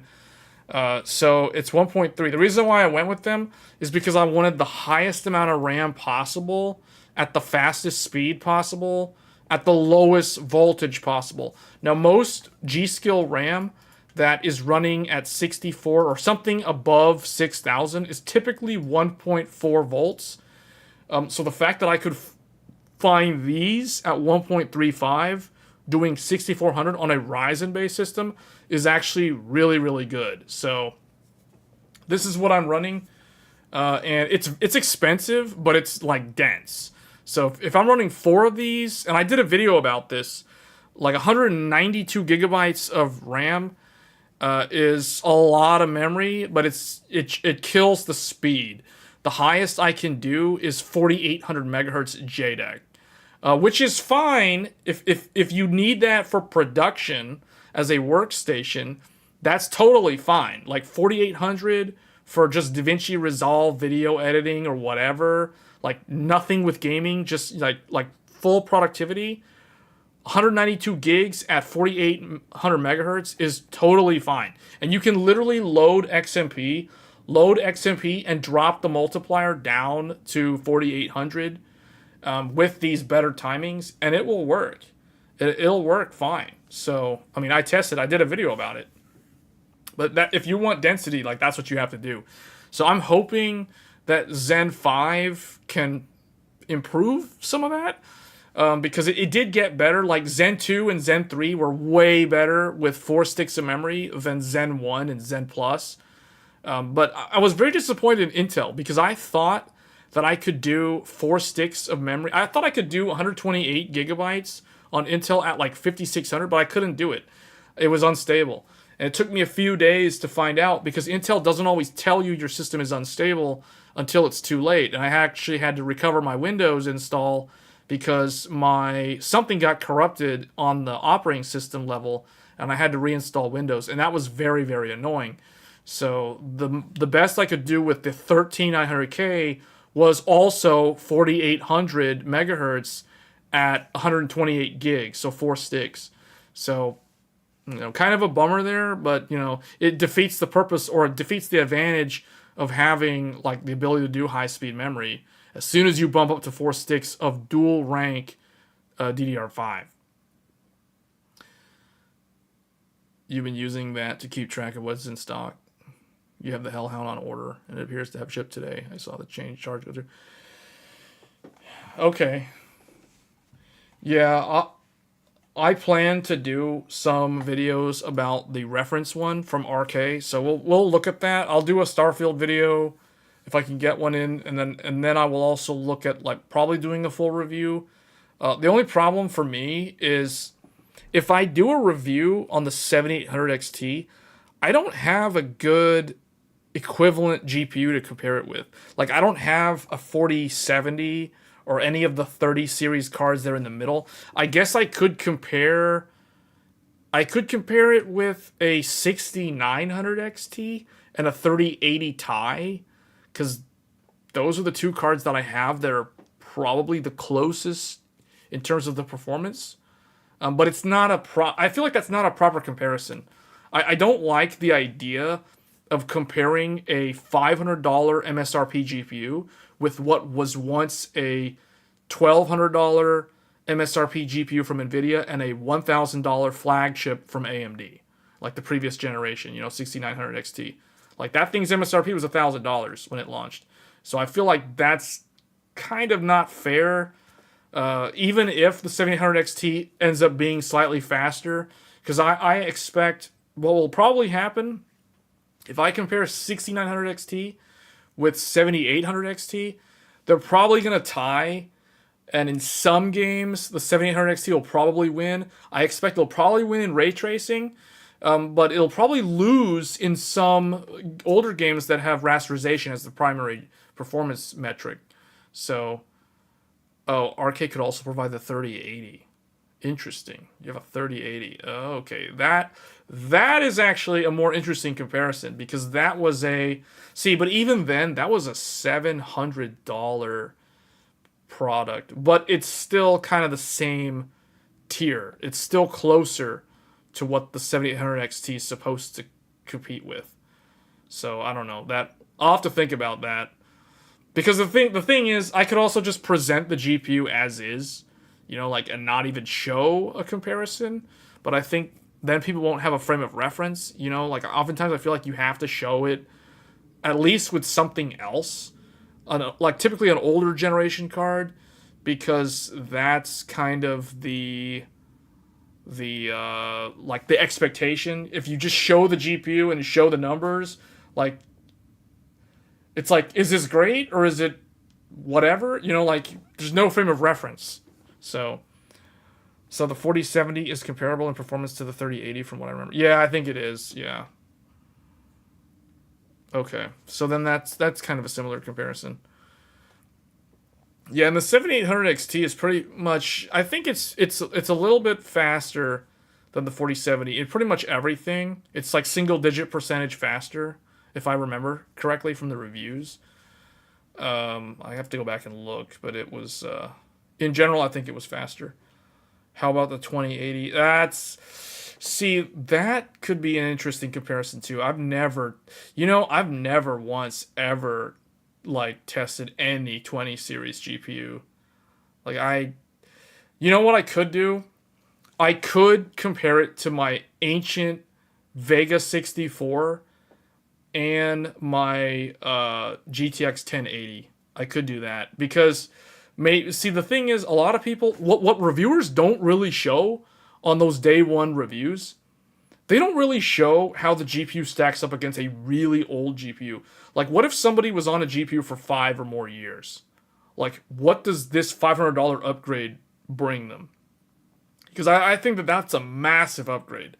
Like, the ancient GTX 1080 is not good anymore. Like, it's straight up not good. Like, there's no way you can say that it's good. I guess at 1080p, it's okay. But realistically, it's not okay. Like, let's be honest here. The GTX 1080 was a product that launched in May of 2016. 2016. That's how old it is. A lot of people forget that. The GTX 1080 is pretty ancient. It's really up there in age. Now, the Vega 64 was a August or July 2017. So it was like over a year after the 1080, and it was comparative. It was price competitive and performance competitive with the 1080 back then. The days when ray tracing didn't matter, when it was not a thing, right? Like, obviously it used more electricity, but it was basically the same performance. In some cases it was faster, in some cases it was slower. Same deal. 5 years out of a GPU, you got your money's worth, I guess. Yeah. So, because let's think about that though. Like 5 years ago, that's 2018. So that'd be more like a 2080. Would be more of like the equivalent. That does seem like an interesting comparison though. 1080 or 2080 versus the 7800 XT. Because you think about all the things that, like with inflation, because the 2080 was $700. I think it was $699. I think it had the same MSRP of a 1080 Ti. So a $700 GPU from 2018, that was when it launched, versus a $500 GPU 5 years later. That, I think, is an interesting comparison. So I'll have to think about that, because I think that would be the really interesting comparison. Like, yes, you could look at the 3080.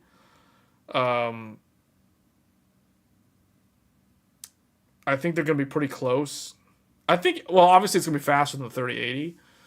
I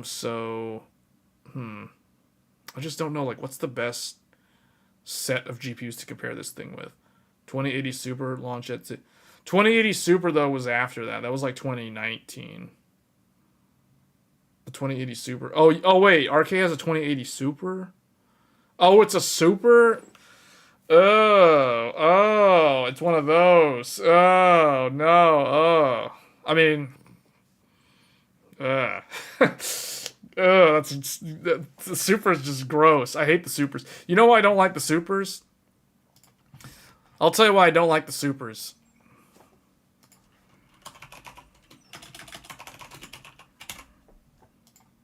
I don't like them because they had this nasty, like, chrome, whatever, reflective finish on the reference card that was a nasty fingerprint magnet. It was just awful. It was just ugly. It was so ugly compared to the original one.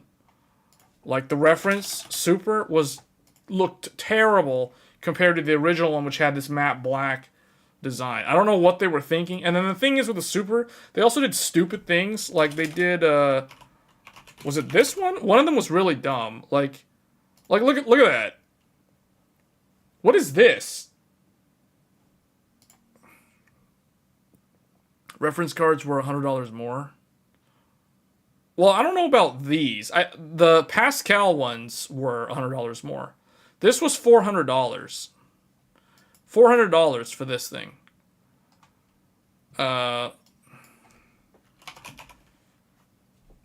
this was $700, but MSRP was so fake. Like, and I remember when Nvidia launched this thing.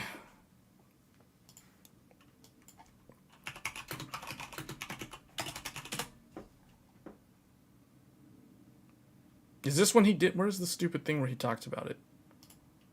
Ladies and gentlemen, please welcome NVIDIA founder and CEO, Jensen Huang. GeForce gamers, welcome! Wait, hold on. Why is he? Oh, this is 1080 Ti. No, I don't want to talk about that. It's like, no, we're going to cut him off quick. Where's the actual regular one?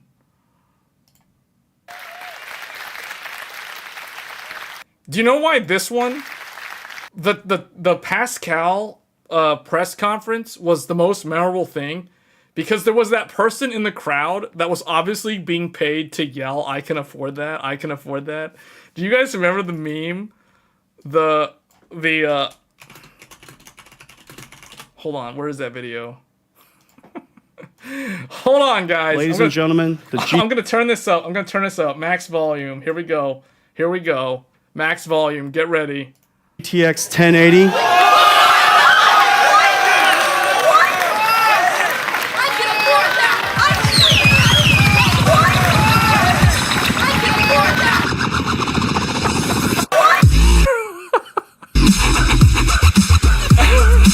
This is what started it all. This is what started it all. The famous "I can afford that, I can afford that." This clip is legendary for Nvidia because this is what started the whole, "Oh, don't worry, you can afford, like, you know, wasting your half of your rent payment on a GPU, you know, like, you'll pay it off. Don't worry about it." You know, like, Ladies and gentlemen, the GTX 1080.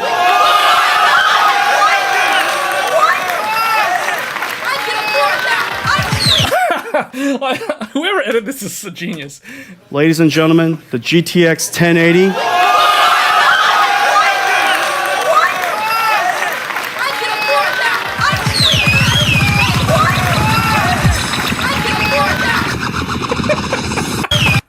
Hold on, okay, well, go back to the, where's the stupid chart? Where's that stupid chart? Okay, right here. Look, check. See, look. Okay, this is what screwed up everything. This is the stupid thing that messed everything up. When they did the two different prices, this is what literally started this was the descent into madness or descent into insanity for the GPU market. It all started with the GTX 1080. A lot of people always blame like the pandemic and crypto and the 30 series and all this stuff and all the 3090s, $1,500, the world is ending.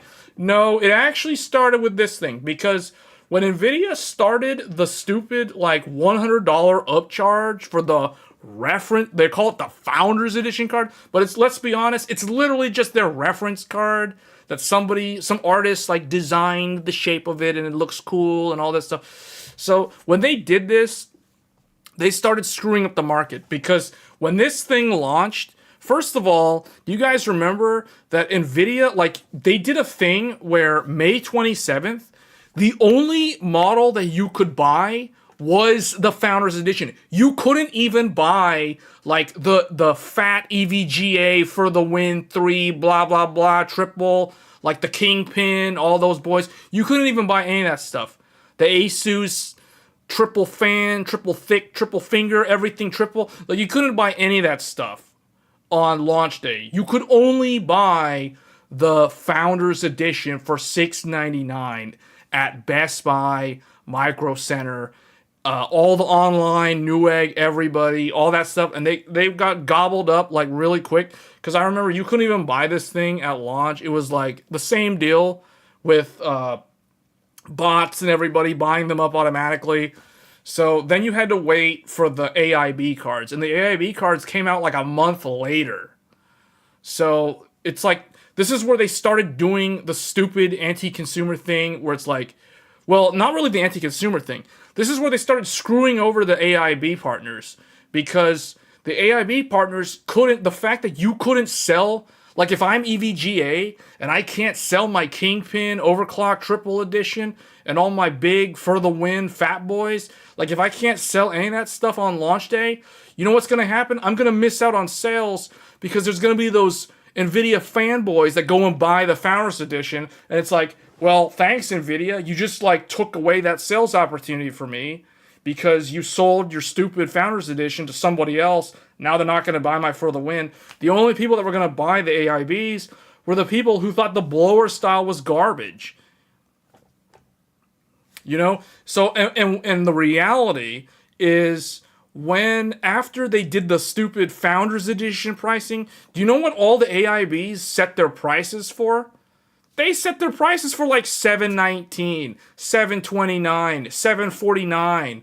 Asus triple fat, triple stick, triple finger, triple fan edition, like the whatever they called it back then, the Strix Matrix Triple X Plus, like that stuff was like $750 or almost $800. Do you think they were following MSRP? No. They were selling like over Founders Edition pricing on day one, like on June 27th, because you couldn't even buy those until like a month after the Founders Edition scalped most of parts of the market. You know, basically NVIDIA, like imagine like a fabric, like a cloth fabric, and that's like your market. NVIDIA went and like punched holes in the market with their Founders Edition. Like, and a month later, here it is, AIBs. Here's like a piece of cloth with a bunch of holes in it that because we took part of your customer base. So now you can sell to all the whoever's left over. You know, and what are they going to do? No, they're going to charge like $700 plus, because why would they charge, less than the Founders Edition when the Founders Edition is supposed to be worse than the AIB? The triple finger. Yeah, all that stuff. Like, like the Asus triple finger. You guys don't know what the triple finger is? Here, let's find a triple finger. What is this? God of War. Is this a triple? No, that's not a triple. That's a double. What's this? What? I don't even know what these things are. Cat? There's like literally a cat? That's a double. No, typically EVGA. See, the problem is you're probably not going to find a triple finger 1080 because the 1080 was so energy efficient that why would you waste money making a triple finger cooler? Triple finger basically means like you have 3 of these. This is a 2 finger. I call this 2 fingers. The finger is the thing that plugs in to the slot at the back of the case to support the GPU. When you screw it in, this is a 2-finger GPU. A triple finger is a fat GPU, like a 4090. The 4090 is a triple finger. So that's what I mean by triple finger. For those that were curious, what am I actually referring to when I say 3 fingers versus 2 fingers? I think of Elden Ring. Anybody who played Elden Ring and got the secret frenzied flame ending, you remember what you had to do to get that ending? You had to go and meet with the 3 fingers. Remember that? The 3 fingers? There's the 2 fingers and there's the 3 fingers. It's an Elden Ring reference. So anyway. So this is what started the descent into madness. Because ever since they did this, they created like a false sense of security in terms of the pricing for a product. Because nobody sold a GTX 1080 at launch for $599. Nobody did it. Maybe MSI had like a garbage Aero blower style that looked uglier than the Founders Edition, and they were charging like maybe $520 for it or something like that. Or maybe Zotac did some blower style OEM thing that goes inside a Dell Alienware, and maybe that was $599. But other than that, like, no. They were typically $700 plus at launch, if you actually wanted these. But this is what started. Having people in the crowd yell, I can afford that, I can afford that.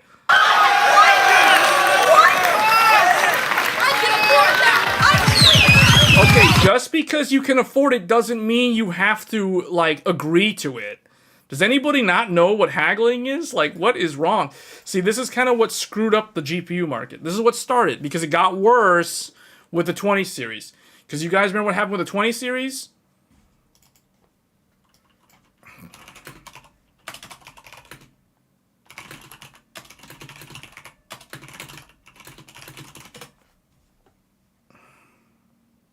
You guys remember what This happened? is like common sense. The more GPUs you buy, the more money you save. That's right. The more GPUs you buy, the more money you save. All right, there you go. See, that's that's how it got even worse. See, the problem is he did this in front of a crowd that when he was talking about the 20 series. And it was okay for him to say that in front of a crowd that was looking at Tesla V100 because he's right. The more you buy, the more you save. Meaning, if you are an enterprise customer and you are buying a lot of GPUs for a data center for like VDI or GPU encoding for CDN networks and that sort of thing, like if you're doing that as your business model, then yeah, the more you buy, the more you save because you get volume discounts the more you buy. So he's actually correct. But when you're talking to a consumer, like a gamer crowd, someone who's only going to buy like one GPU every 3 to 5 years, like you don't want to be saying the more you buy, the more you save. It's just going to turn into a meme, and that's exactly what happened. But the whole thing with the 2080 Ti having a MSRP of $999, and then it was actually like $1,200 because it was $1199 for the Founders Edition. So what I want to show is the 2080 Ti reveal. This thing, I guess. Yeah, it was this one. 1080 Ti's to keep up. V-Link connects he does all all of this these stuff with GPUs the together. GPU. Why are you this is showing, like, GI. okay. This is okay. Battlefield This- 5. Okay. coming by, Ray Trace. Oh, and- this is the whole RTX. This is what started the RTX memes. We're gonna have all kinds of Where amazing. is it? 11 gigabyte frame buffer, starting at $499. Oh my god. Starting at $499. Wait. What is he saying?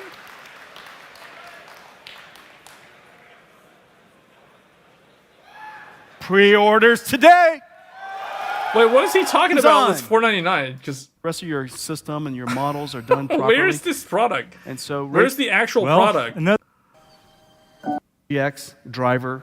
This is all part of the RTX SOL.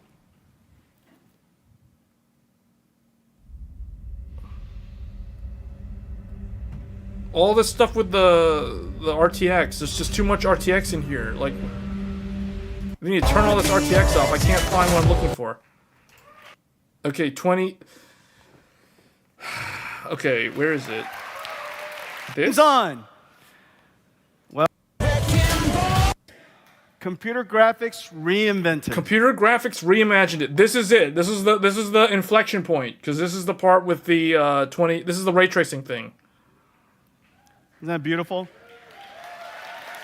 This is where RTX started. It all goes back to 2018. August 2018, literally 5 years ago. The craftsmanship is unbelievable. The craftsmanship is unbelievable. This is the best design we have ever done. Everything from the voltage, the power regulator. I honestly like the 1080 design more. I like the blower style, the look of the blower style of the 10 series more than this thing on the 20 series. And the thermal management system. The 20 series is probably my least fit. Well, okay, it's better than like the ones. It's better than the Maxwell and the Kepler ones, but I like Pascal's design better designed than for this. And overclocking. Ampere is better looking Crazy than this as well. amounts of overclocking. Not to mention, it is just so cool. We're announcing 3 models today.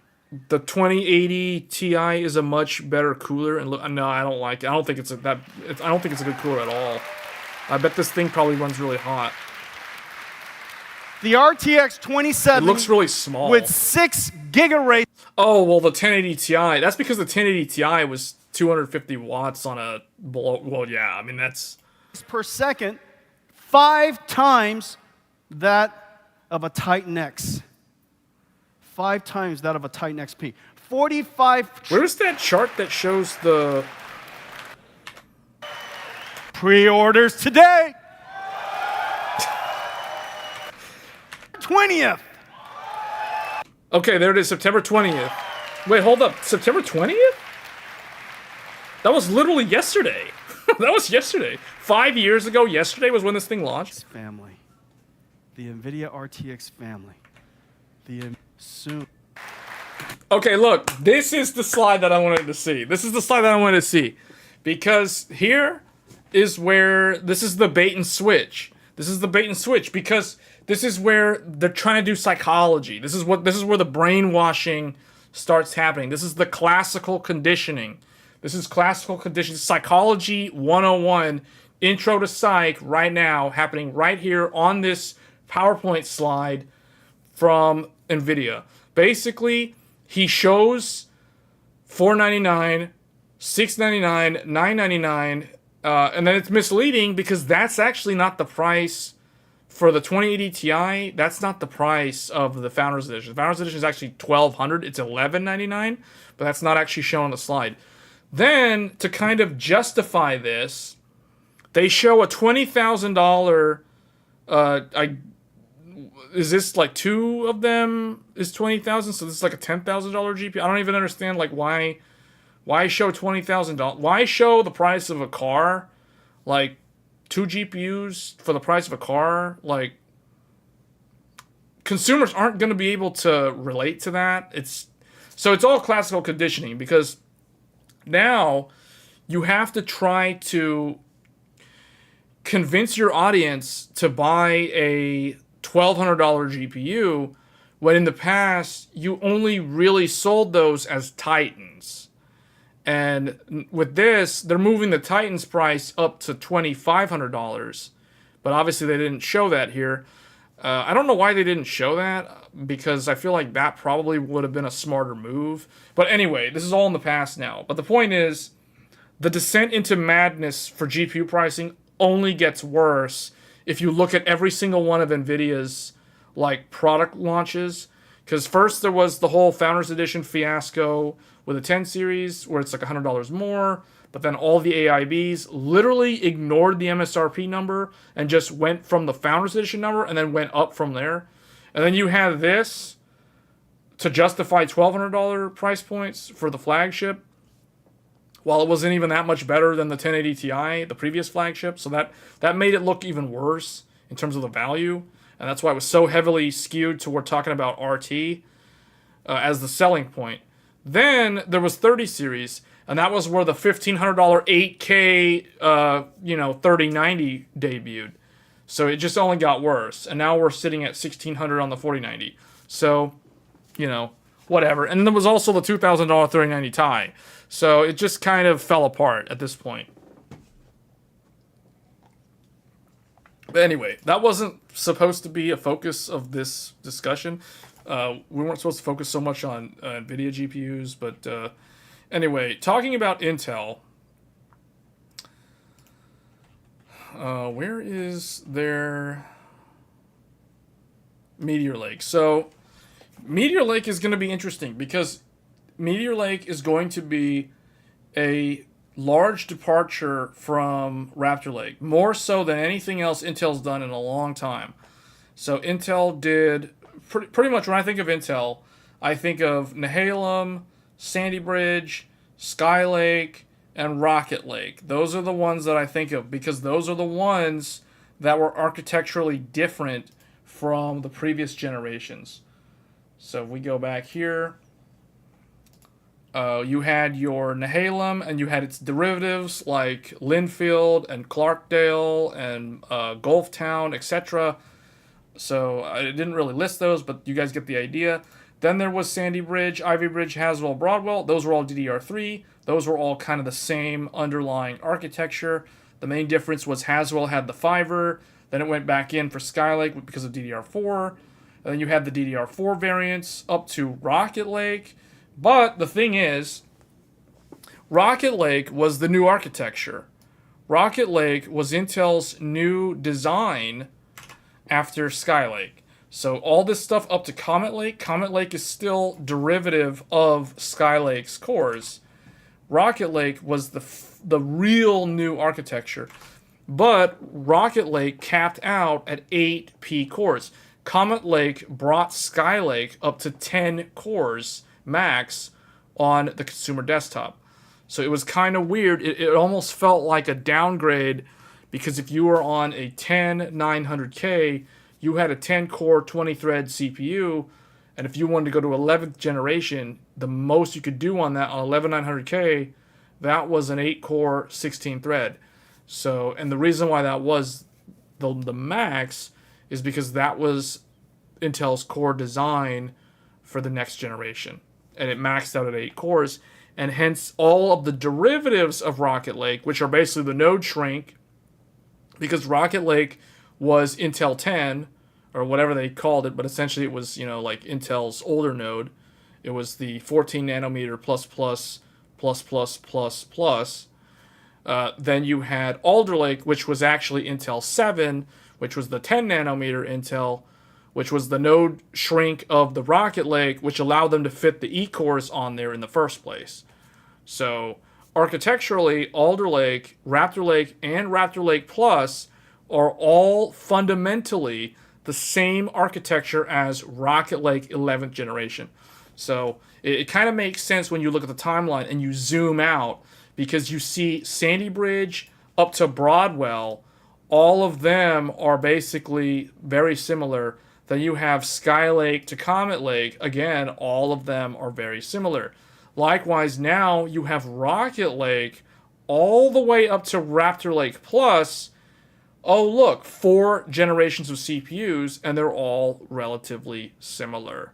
So Intel does historically about 4 generations of CPUs that all share the same actual core principle design when it comes to the architecture of the cores, the way the IMC works, the way the ring bus and all those things, the media engine, the encode engine, for like QuickSync, for example, all that stuff tends to be the same for like 4 generations. Even though there are typically more than one socket historically throughout that core architecture. So if you go back and you look, Sandy Bridge and Ivy Bridge were LGA 1155, whereas Haswell and Broadwell were on a different socket. But they were fundamentally the same kind of core architecture in terms of how they were designed. So Intel does about 2 sockets across 4 generations, all under the same general core characteristics. So that is something worth pointing out for those that didn't know that. So that way you can kind of get an idea, like, is it good to get Raptor Lake Plus? It kind of depends on what you're currently on, because if you're on any of the derivatives, except for the first one, you can do a drop-in upgrade, and depending on the use case, you could potentially see a decent improvement at best. But for why are there so many circles on Alder Lake? I don't know why there's so many. Oh, I didn't want to get rid of those there. If you're on something old like DDR3, I would skip all of the Rocket Lake derivatives and just wait until the tile-based design from Intel shows up, because you basically leapfrog 2 entire families of core designs. Like, you would go from, let's say you're on Haswell, because that's a pretty common one, like a Devil's Canyon i7 4790K with the Z97 motherboard. Like, if you're on one of those, I know a lot of people that are still on those. That's why I'm bringing that up. But let's say on Haswell, if you wait until Arrow Lake or Meteor Lake, depending on what Intel decides to bring to the desktop next year, then you literally leapfrog past all the DDR4 garbage, which are the Skylake stuff, which is so ancient by today's standards, and then you continue to zoom past Rocket Lake, Alder Lake, Raptor Lake Plus, just like Buzz Lightyear in the first Toy Story movie, saying to Woody, I'm not aiming for the truck. We're going straight to the next generation. So basically, that's kind of what I would suggest if you're on a DDR3 base platform. I would completely skip DDR4. I'd skip all the Raptor Lake stuff. It's not really going to be worth it. I mean, in terms of generational uplift, yes, it would be worth it, but it's like, I don't know. I would not spend the money on DDR5 just to go to the last CPU of that socket. So you'd have to buy memory, you'd have to buy a motherboard and a CPU. I would just do the full upgrade next year. Like, look at Zen 5, and then if you want to wait beyond that, go ahead and just wait for Meteor Lake or Arrow Lake, depending on whichever one is the one that comes to consumer desktop next year. But, you know, that's probably what I would do if I was on DDR3. At the very least, I would wait for Zen 5 before making a decision on the Raptor Lake stuff, because I feel like that's a good way to get buyer's remorse. But who knows, because someone who's on such an old system, they might not even care if Raptor Lake becomes old news early next year, because it's such a massive upgrade over what they have today. But I feel like it makes more sense to upgrade if you're on a DDR4 platform, because you can cheap out and keep your DDR4. Would I do that personally? No. But logically, it makes slightly more sense than going from DDR3 to Raptor Lake Plus. Did you see the Xbox was releasing 6nm? But yeah, we're supposed to talk about that. We were supposed to talk about that, but I've wasted so much time talking about GPU pricing for some reason that we kind of haven't even gotten there. But what was the thing I wanted to talk about in Meteor Lake, though? Like, there was a couple of things. It's supposed to be advanced packaging. So AMD has been ahead of Intel for a number of years now with advanced packaging. When they talk about packaging, what they don't mean like boxing it up and shipping it out to a micro center. No, they're talking about like the interconnects and the density. Essentially, they're talking about using an interposer, just like Vega 64 and the R9 Fury X was like the very first one that had the interposer design, and then they had the die sit on top of it. Essentially, they're talking about using interposers, where it's a passive component on the underside of the CPU, where all the components of the CPU, all the chiplets, sit on top of it, and they all interconnect through that interposer, kind of like a fabric, kind of like the Infinity fabric. But they take it to a different level because they're using something called EMIB and Foveros, which is basically a precisioned way to stack the traces and interweave them through the interposer, so that there's enough isolation so you don't have crosstalk between the wire traces, because they're so small and they're so close together. So that's what they mean by advanced packaging technology. But AMD's had similar technology for literally almost half a decade. Well, almost an entire decade, because, you know, if you go back to the R9 Fury X that's competed with the 980 Ti from NVIDIA, that's a 2015 GPU from AMD, and that was using an interposer. So that shows you guys how long AMD's been using interposer stuff compared to Intel. Intel's only now starting to really leverage that, because they kind of have to be more power efficient and get the same sort of density by going vertical like AMD in order to compete with TSMC's node, essentially. So they've been working on it for many, many years, but they never put it out in the consumer market until now. So it's just all been kind of like an internal thing. So they're talking about the tile. So here we go. So each one of the components of the CPU are going to be broken up into what they're calling tiles. But it's very similar. It's basically chiplets of different sizes. So you have the graphics. So the integrated graphics gets its own area now. But not only does it have its own area, it's actually its own little chiplet. which is isolated from everything else. Historically, all these things were kind of laid out horizontally on the actual silicon, and that was kind of how it was all done. Now they're actually assembling them as separate little tiles. So the graphics tile, you have the SoC. SoC is basically like, for those that are coming from AMD world, this is your this is kind of like the I/O die, and then you have the compute tile, which is basically the cores.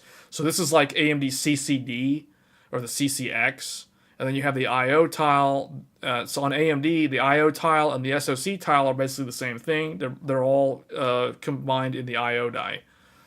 So it's they're basically doing what AMD is doing. So they're kind of like going in the same direction.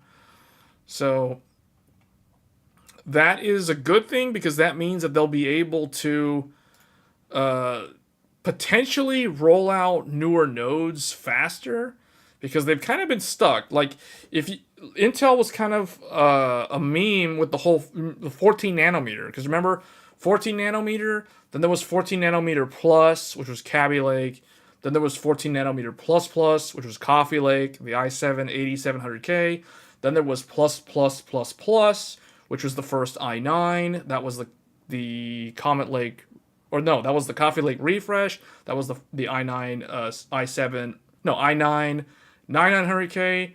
Then there was Comet Lake 10th gen with the 14 nanometer plus plus plus plus plus, and then there was Rocket Lake, the new architecture, but they were stuck on 14 nanometer. It got delayed, so they were forced to launch their next generation architecture on the same node. So it became 14 nanometer plus plus plus plus plus plus. It was 6 pluses for the Rocket Lake, for those that are wondering. So plus plus plus plus plus plus plus for the i9 11900K, and that's why that one was kind of a joke. But then Alder Lake finally dropped the node to 10 nanometer, and all the plus plus plus plus plus finally went away. But then you got Raptor Lake, which was 10 nanometer plus, and now we're getting Raptor Lake Refresh, which is 10 nanometer plus plus. So it's starting again, but they're going to cut it short with just 2 pluses this time. They're not going to go all the way up to 6 pluses. So, and these tiles are going to help them achieve that. So, but it'll be interesting to see how this does, because this will put Intel kind of in a more similar boat in terms of how their designs compare with AMD, at least on a granular level in terms of how they build their CPU, because now they're building specific components as tiles, which is basically what AMD is doing with the chiplets, because they have the CCDs, they have the I/O die. Intel's doing the same thing with the compute die and the SoC die. So it'll be interesting to see like what the pros and cons are of that. Ultimately, I think it's going to boil down to how it actually compares with TSMC's node in terms of the power envelope and how much performance they can do across that. So they're saying, yeah, built from the ground up. So this will be their true new architecture. This is going to be a big deal, because this is like the jump from, you know, like this is like going to Skylake from like Sandy Bridge, or this is like going from Skylake to Rocket Lake or Alder Lake. So this is the next big one from Intel. But AMD is also going to the new architecture next year with Zen 5. Zen 5 is a whole nother new architecture. So it's not like Zen 4. It's basically going to be the new architecture, whereas Zen 4 was more like a node shrink of Zen 3. It was like a revised, it's basically Zen 3 on a new node with a DDR5 memory controller. That's basically what Zen 4 is. So Zen 5 will be the new architecture in terms of like memory controller, all that stuff, the IPC gains and whatever. So Next year is going to be a big CPU year. It's going to be it's going to be a GPU year as well, which is kind of annoying because that means that like all the big upgrades depends on how these products launch. I really don't want these products to all launch in the same 90-day window, like what happened last year, because that was terrible. Unless someone was really like ready to build a new computer, like they saved a lot of money. But it's gonna be very heavily loaded with new stuff next year. That's why I strongly recommend like kind of ignoring Raptor Lake's refresh, because all the cool stuff is coming out next year. Like this year is not an upgrade year. Unless you're somebody who always buys like mid-range GPUs, you know, like the 7700 XT or the RTX 4060 Ti. Like unless you're someone who's in that market, this is not really like an enthusiast year. Like next year and last year, like I said in previous live streams, the even years have become the more interesting years when it comes to new product launches. Because now you're getting like new CPUs, like actual new CPUs, like new everything, and you're getting like new GPUs in the even years, at least flagships. So same thing's going to happen. We're going to get new RTX 50 series next year, at the tail end of next year, and then AMD's new RDNA. I don't know what AMD's going to do with the GPU. Honestly, I don't know if it's RDNA 4 and 5 or just 4 for like mainstream or whatever. I don't know what they're doing really. I'm actually kind of confused based off all the rumors that I've heard about with the AMD GPU. But new AMD CPU, new Intel CPU, everything new socket for Intel, same socket for AMD, but new DDR5 memory controller for AMD. And I assume Intel's is also going to be new, so it'll be interesting to see how these two, how these new designs compare. Okay, so the Xbox thing. Let me go find that because I had a couple of WCCF tech articles. So the NVIDIA CEO, I guess we'll talk about this really quick. NVIDIA sees huge AI potential in India to offset the U.S.-China chip war. We were talking a little about the U.S.-China thing with regards to Taiwan and the whole like world dependency on TSMC and how that could literally send us back into the 1950s if something bad were to happen, like if something catastrophic were to happen. At least if you're NVIDIA or AMD and Apple, you're basically gone off the map if TSMC is gone. So, but Intel will succeed by default if that's the case. Yeah, so they're going to invest in India, and which is interesting. I mean, it's kind of like a normal, it's like a no-brainer at this point, because the thing with India, that's interesting to point out is every year, the new graduates from universities at India, the last I heard, and this may have changed, I don't know if it's scaled up or down, but on average, about 40%, 40 to 45% of all the new graduates from four-year institutions, universities in India, are graduating with STEM degrees. So think about that. 40% to about somewhere between 40, I think the number that I remember hearing was like 42% or 44%. So we can say about like 40 to 45%, almost half, if you look at it that way, almost half of all of the new graduates from a four-year university, from a higher educational institution in India, are all graduating with STEM degrees, so science and technology. So they're coming out with either engineering degrees, computer science degrees, some sort of physics or science or math, you name it, all that kind of stuff. And you know who's looking to hire these sort of people for entry-level positions within these companies? Tech companies. NVIDIA. So it's a big deal. So they're talking about strategic Indian market with its AI frenzy.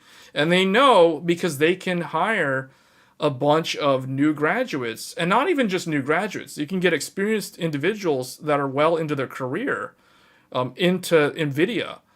They even talk about Huang emphasizes that Team Green sees great potential in India. especially with its talented youth and the enormous data Indian consumers hold. Another thing that I remember reading, I don't know if I read this or I heard this, but I remember a large percentage of YouTube's viewer count, like a massive percent of the total number of views that YouTube videos get, are from people based out of India. India drives a lot of the internet's traffic. The actual traffic on the internet, India is a large percentage of it. For a country that's not like your typical US or European country, or like, South Korea or Japan, or Taiwan, or, like basically some developed country from Asia. Like India makes up a large percentage of that, the viewership on a lot of like streaming providers like Vimeo, YouTube, etc. I don't know too much about like Twitch or like the gaming centric stuff. I don't know how big that is for Indian consumers. I know that it's growing. I just don't know like what's the percentage of viewership for like Twitch, for example. Like how many Twitch viewers are based out of India is what I'm saying. I don't know that number. But I know that for YouTube and like Facebook and a lot of these like Meta, like a lot of these like websites, India is a significant portion of their actual traffic. So that's huge. It's a massive market. So, NVIDIA even says, NVIDIA sees India as the next Silicon Valley and strives to capitalize on the nation's prospects on time. So they're really interested in the Indian market. I mean, they already have, like business units with product development teams based out of India. So it's only just going to get larger. So NVIDIA is making a lot of interesting strategic moves that are very out in the public now when it comes to what they're planning to do to further diversify their kind of like their investment in terms of human resources and how to scale their company laterally, because they're trying to become a much, much larger organization as fast as they can in order to maintain their leadership position in the AI space. So that's why I thought this was an interesting article. In other news, just a quick kind of side note, AMD Radeon, there's a new driver, it's Liza P. I mean, this was already a thing though, like last week when the game came out. Or actually, well, this week the game's officially out. So this game, here's the thing that's kind of weird. A lot of people kept saying that Starfield is an AMD sponsored title. I guess it is, but the thing about Starfield, which is interesting to note, is that nowhere in the game menu, there's nowhere in Starfield where it actually says that it is an AMD like sponsored title. Like you load up Starfield, and nowhere on the menu screen, nowhere like while the game's loading, I never see the AMD Gaming Evolve logo anywhere in Starfield. You go and load up Liza P, literally on the start screen where you load your save or you start a new game or the settings page, it literally has the AMD logo on the front page of the game. So this game is definitely an AMD sponsored title. But yet nobody talks about it, and no one mentions it. They all are jumping at, oh, it's Starfield. Starfield's badly optimized, blah, blah, blah. Well, I mean, Liza P is like super optimized, and it's an AMD sponsored title. It's actually an official AMD sponsored title. It was shown off last year when AMD debuted Zen. I think they did it for Zen 4, and they also showed Liza P for the Radeon for the 7900 XTX reveal. So this one's definitely like an AMD sponsored game. Like in some ways more so than Starfield, but Starfield, I guess like Bethesda and AMD had some collab going with the promotion of the game. Because you can get like Starfield for free if you buy a Zen 4 CPU or if you buy a GPU. So kind of weird. Yeah, they demoed. Yeah, exactly. FSR 3 was demoed with Liza P. So obviously there's some like deep collaboration going on with AMD and the team that did Lies of P. And the funny thing is, Lies of P has been getting very good reviews. I haven't seen a single negative review of this game. And I myself, like, I have currently clocked in 35.6 hours in Lies of P. By comparison, I've clocked in 20 hours of Starfield. So I've played more Lies of P. Almost twice as much of my time has gone to Lies of P compared to Starfield. So that shows you like which game I find more enjoyable to actually play. But yeah, Lies of P is doing very good in terms of the reviews. Because it's such a hard game, though, that kind of hurts its overall Metacritic score, because there's a lot of people that just need to, get good, as they say. And the game is very punishing and very unforgiving. And my main complaint about Lies of P would be that the developers don't know... Like, the game doesn't feel... There's instances where the game doesn't feel fair.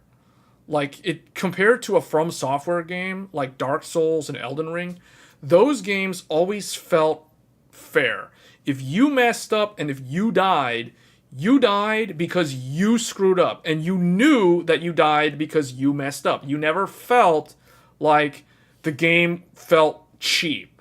Or the game, like, you died because it was out of your control. Like, Lies of P, there have been instances where I have died in the game where it felt unfair. And I'll give you guys some examples. So one example that some people have cited as a problem with this game is the fact that the AI literally does whatever it wants to do. So now some people think that that's fine because that's like true AI, but others would argue that that's not really fair. So the best example I can give you is I was fighting a boss in Lies of P, and the boss proceeds to do an unblockable attack where it glows red. So you have to get out of the way, or you have to perfect guard the attack. Otherwise, you're going to take damage no matter what. So it does the unblockable attack, but I back myself into a wall, so I can't get out of the way. So I proceed to block the attack, knowing that I'll take damage because it's an unblockable attack, but I will reduce the damage like some percentage because I'm blocking the attack. So I get hit by the attack, I take some damage, that's fine. But then while my character's getting up, you're like getting up off the ground because the boss like literally knocks you on the ground with their unblockable attack. So you have like several frames where your character is slowly getting up off the ground. The boss proceeds to do the same unblockable attack again. So as soon as I get up, I get smashed again into the wall and I fall down by the same exact attack. Then the boss does the unblockable attack a third time in a row, and I get hit by it again because I can't get out of the way, so I die. And then while I'm dying and the screen saying you died, the boss winds up a fourth unblockable attack.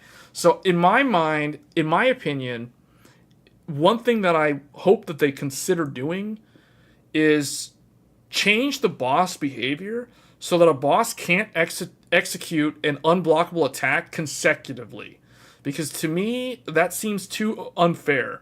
Because unblockable, like, you don't have unblockable attacks, but the boss does. This game also has no sense of poise, so you can't tank through attacks. If it's unblockable, you'll get hit and you'll fall down no matter what. You can't, unless you dodge it or unless you perfect guard it, you can't avoid the unblockable attack. So because of that, I don't think I don't think AI in this game should be allowed to do consecutive unblockable attacks nonstop. Now, it's rare to see it happen, but the fact that it can happen, I think is a problem. Because From Software games, and I know these guys are not From Software, so they're free to do whatever they want. That's fine, because clearly the game does what it wants. It's not like From Software in that regard. But I feel like, at least with From Software, if a boss is going to do an unblockable attack or a grab attack or something, it's programmed to do that attack, and then after that, it won't do that attack again for a set period of time. It's like it operates on cooldowns. So if a boss uses its moves, think of like a skill bar in an MMO. Like if it uses a super move, it can't do it after, like 1 minute cooldown or, like 2 minute cooldown or whatever. They operate on these sort of rules. Whereas Lies of P has no sense of cooldown timers for moves. A boss can do whatever super move it wants as many times as it wants. In that regard, I feel like there's a lack of balance. It doesn't feel as fair. Those sort of scenarios I can feel can frustrate a lot of players and typically make them quit playing the game, to be honest, because being able to spam unblockables over and over and over again when the player character is up against the wall and the boss has poise, so you can't make them flinch while they're doing their unblockable attack. They get hyper armor. Like, to me, that's a bit much. In terms of AI, that feels a little bit overpowered in that regard. So I do kind of think the game does need a balancing patch, because I think that it's bosses feel a little bit overpowered, just slightly.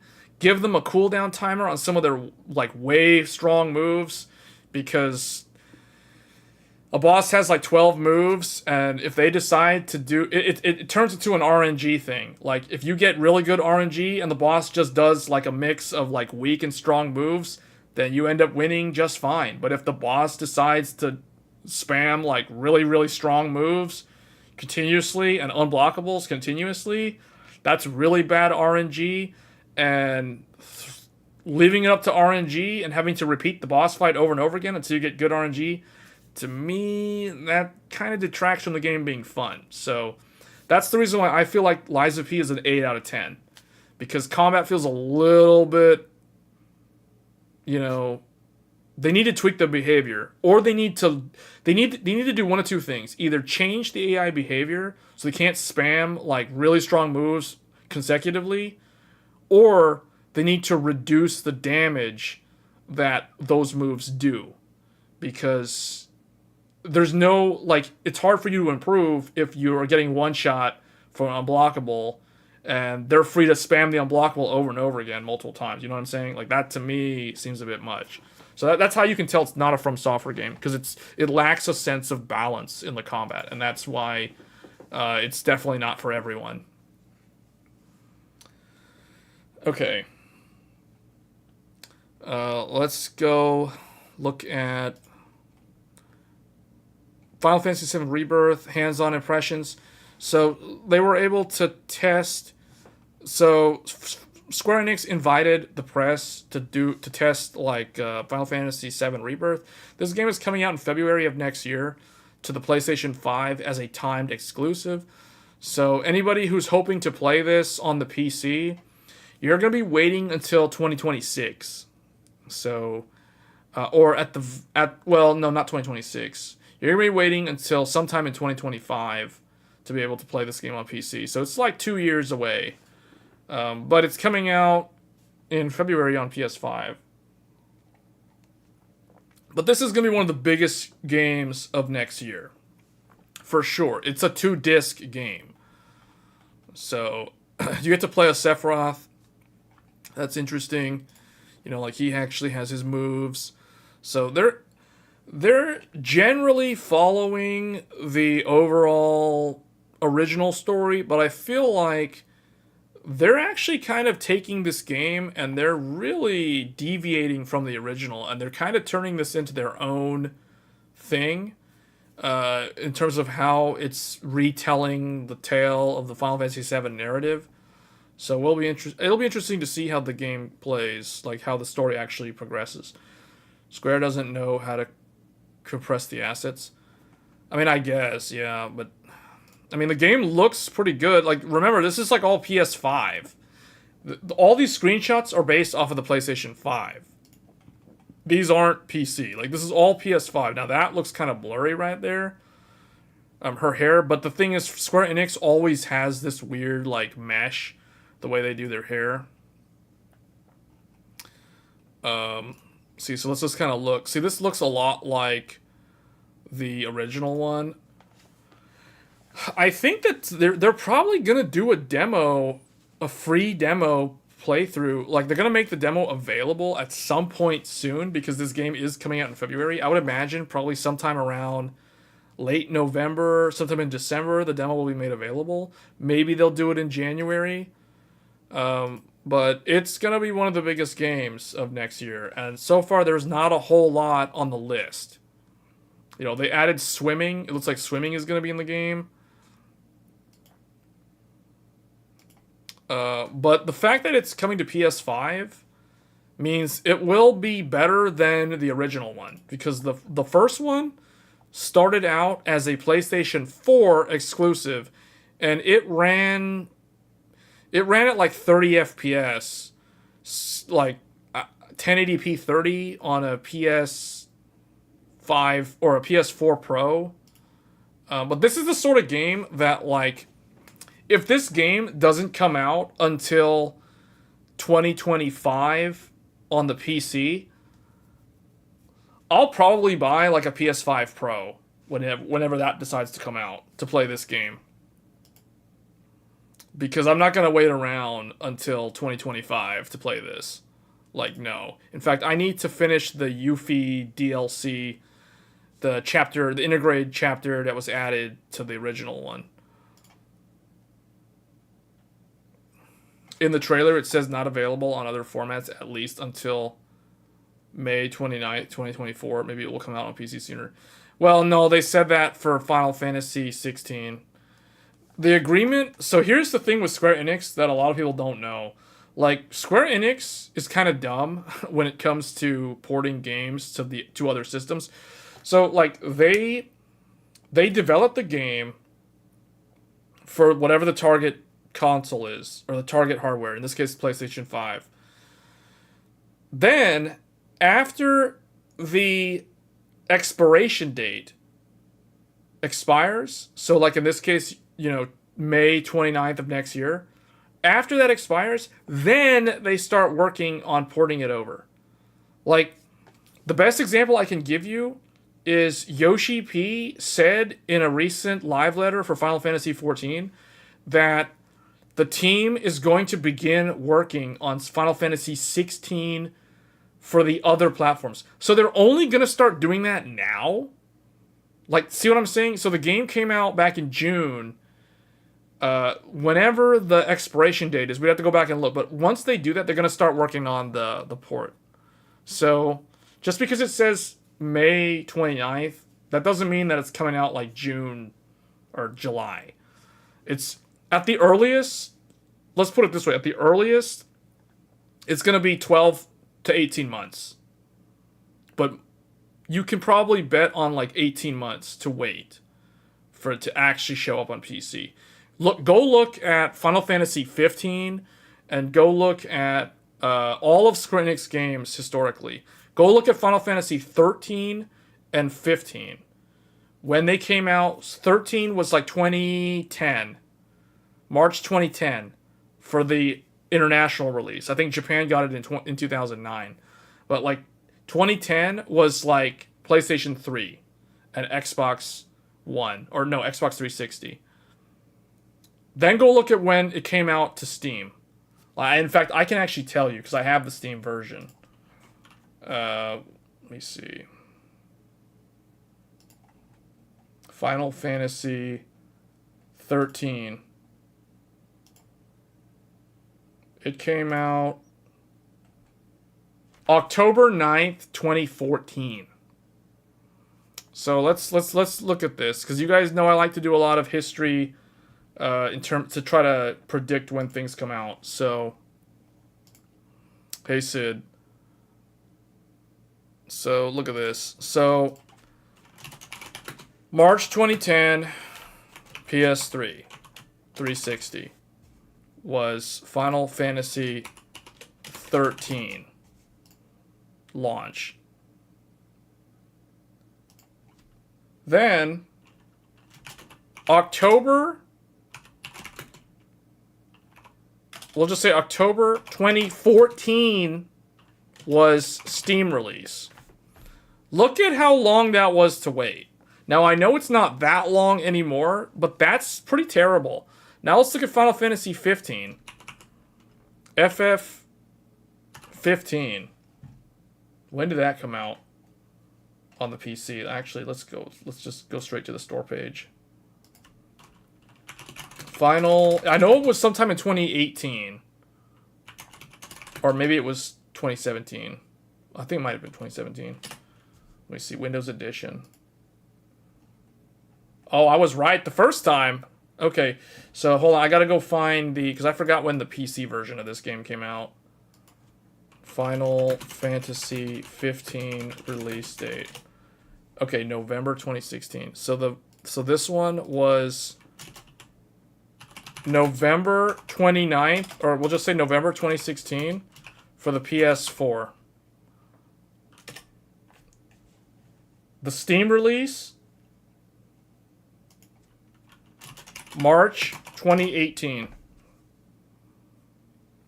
So that's Final Fantasy 15. Now let's look at Final Fantasy 16.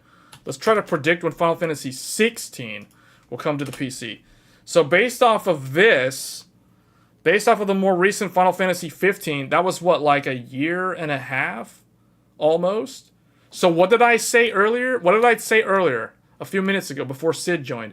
I said that you can bet on 12 to 18 months on average to wait for the PC edition. So at least 1 year, you will have to wait. At least a year to 18 months. Otherwise, it'll be longer. So how many months is this? This was 12, 13, 14, 15. This was 16 months. 16 months to wait for Final Fantasy 15 on PC. So it falls in that window. So Final Fantasy 16 was June 2023. So add, what is that? A year and a half? So June 2024 will be the minimum. So next summer will be the minimum amount of time. So realistically, we're thinking more November, December of 2024 at the earliest. So next year, the very end of next year will be Final Fantasy 16. Now, let's look at Final Fantasy 7 Remake. Oh, I'm gonna cover that up. So we got to move that over. Final Fantasy 7 Remake. Now, Final Fantasy 7 Remake. Where is it? I can't even find the game. Did they include Intergrade Remake? Yeah. Okay. This was 20 Final Fantasy 7. Final Fantasy 7 Remake release date was April 2020. April 2020. Steam, June 2022. Oh, look at that. That's almost 2 years. 2 years to wait for the Final Fantasy VII Remake. So now, Final Fantasy VII Rebirth, one of the biggest games. It could be a Game of the Year contender for next year, for 2024. This one is February. Now, the thing is, it's literally February 29th. So it's a leap year release. It's pretty much March at this point. But we'll just say February 2024, because that's the official release date. So you can guess that it will probably be like August 2025, realistically, for Final Fantasy. Maybe July of 2025 for PC. I should specify this is PC, this is PS5, this is PS4, this is PC. This is PS5, this is PC, this is PC. So you can see PC always gets the shaft when it comes to Square Enix ports. So you want to play it when it's Relevant, you have to have a PlayStation 5. And this is the reason why I have one. Because I'm not waiting around that long to play these games. Because that's how it always is. Like, think about it. When the game comes out, all the big streamers, they all have their AverMedia and their Elgato capture cards. They all have their PS5s ready. They're just going to do their little thing and show the game when it's relevant, when there's all the hype around it. And then after that, you know, like anyone who doesn't have a PS5 is basically screwed and has to wait a year and a half. Or in some cases, even 2 years just to play the game. So, there you go. You haven't seen Xbox then? They don't even get the games at all? Yeah, that's actually really sad. But, yeah. Speaking of Xbox, going back to this, let's get out of this. Okay. So this is Final Fantasy. Where's the Xbox thing? No, Raptor Lake, unveiled in 3D. Let's look at Xbox. Xbox revision. Where is that story? There was literally a story about that.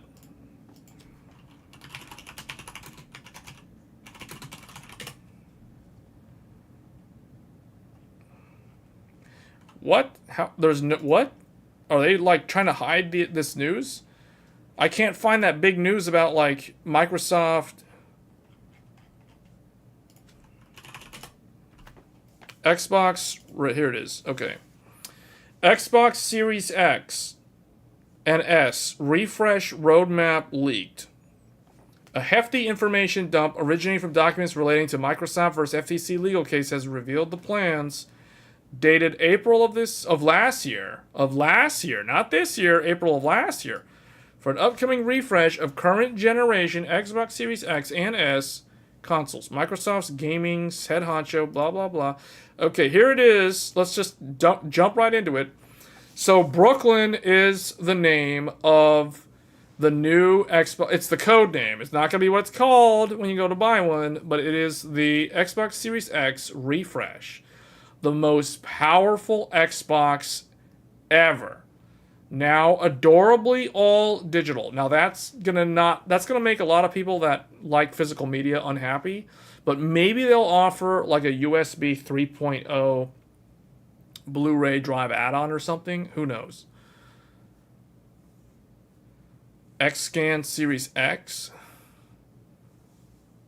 I don't get the reference behind that. Brooklyn will deliver 4K Gen 9. Gen 9? What do you mean by Gen 9? Brooklyn will deliver 4K Gen 9 console, whatever that is, console gaming with more internal storage, faster Wi-Fi, reduced power, a more immersive controller, and a beautiful redesign that elevates the all-digital experience of the Xbox ecosystem. Maybe they're going to go with M.2 storage this time instead of their proprietary thing. So, giving our fans more to love. Beautiful and innovative new design. More internal storage for games. 2 terabyte. So, okay, this thing is going to ship with 2 terabyte internal storage. That is actually a good amount as a starting amount.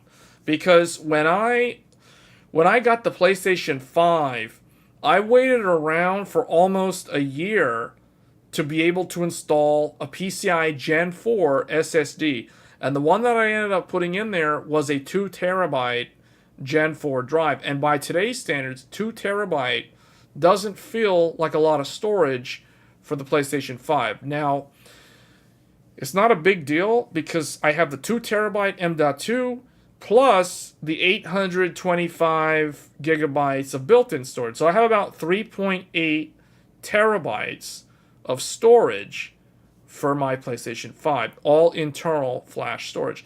But this thing is going to ship with 2 terabytes of internal. So it starts with 2 terabytes, but hopefully it is expandable just like PlayStation, because I think like M.2 is the way to go, but Xbox might not trust the average consumer to understand how to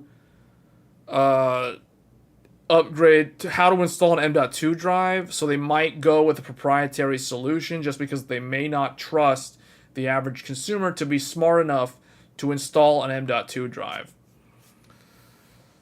Beautiful, innovative design. Same great price, so $500. It has USB-C front port with power delivery, an all-new, more immersive controller.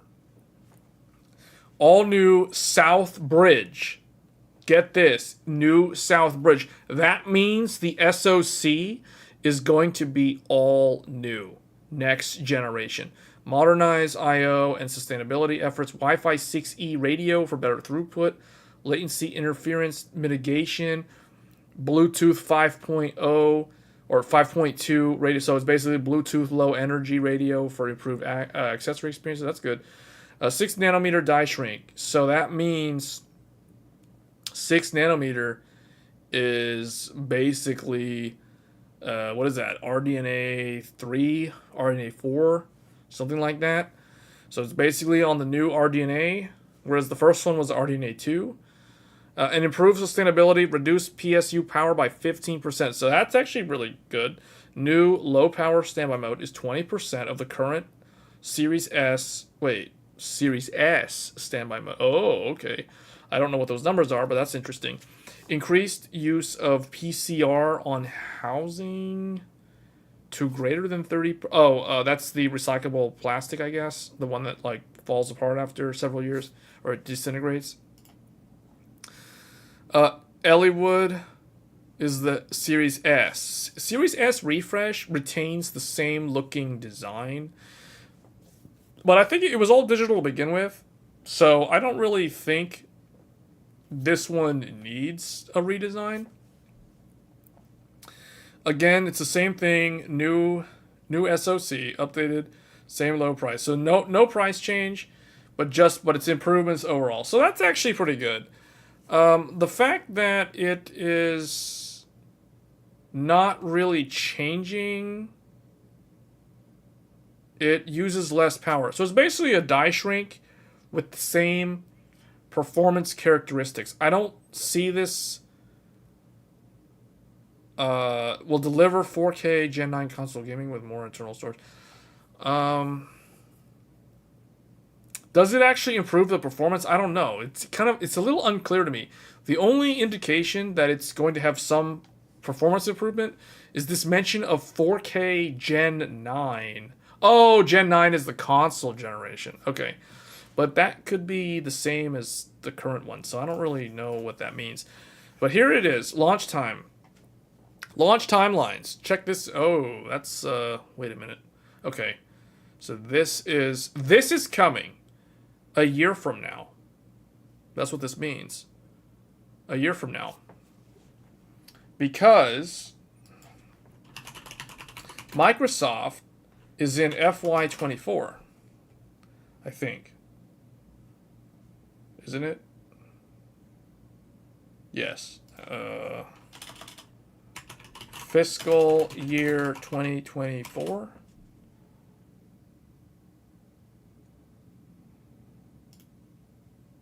We delivered.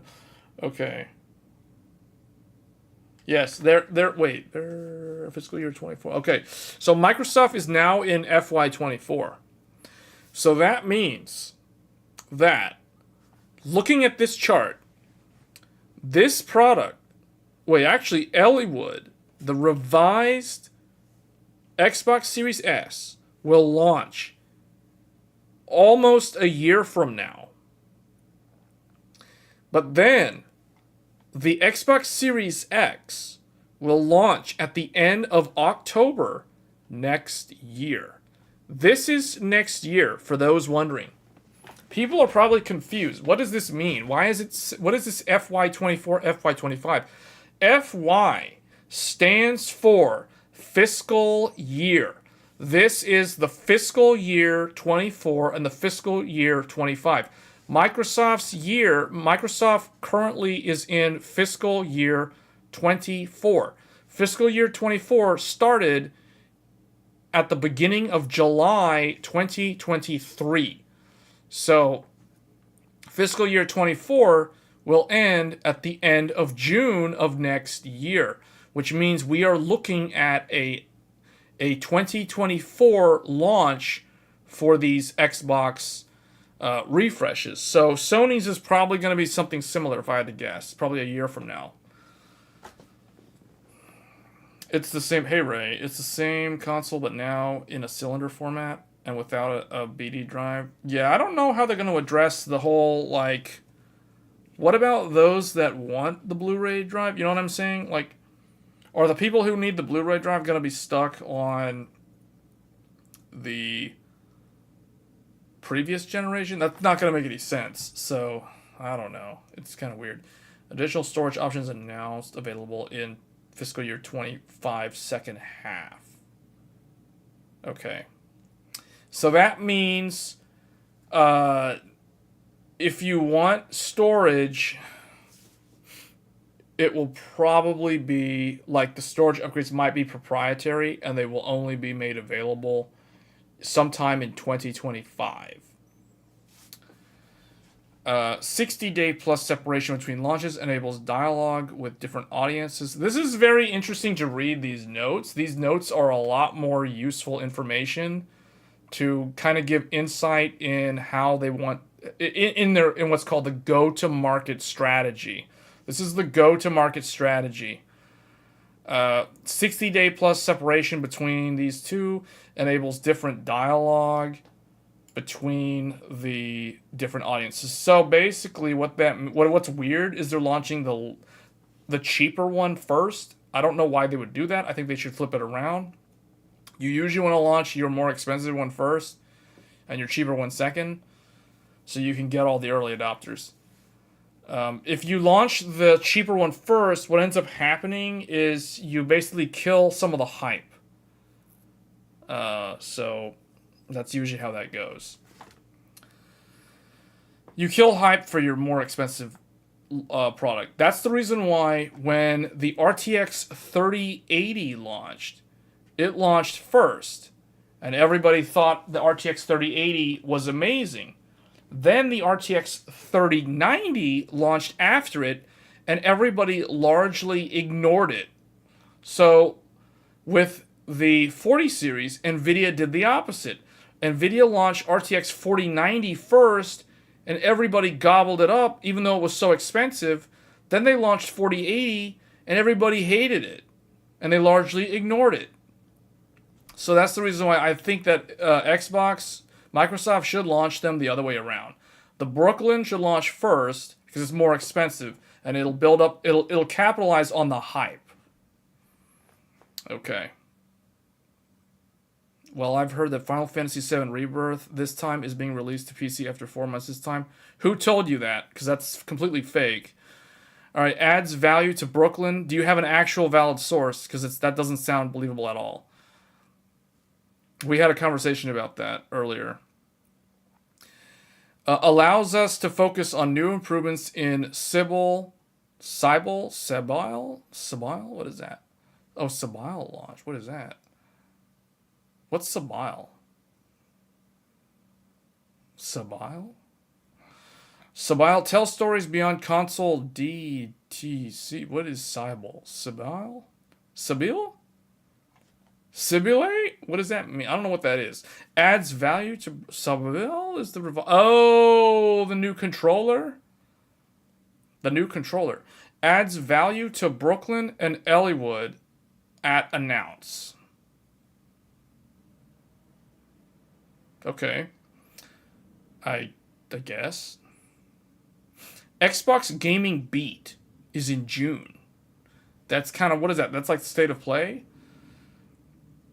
Gives Ellwood its own moment earlier in the holiday time frame to maximize sales. Does that really matter, though? I feel like I still think they should do it the other way around. Last Chance Edith. Okay, here's the thing, though. Like, going back to this. Will deliver Gen 9 console gaming with more internal storage. Same price, but I don't know if this actually changes the performance of this product.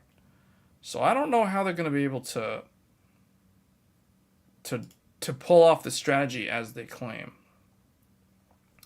Last Chance Edith, 512 gig at $199 as Black Friday before EOL.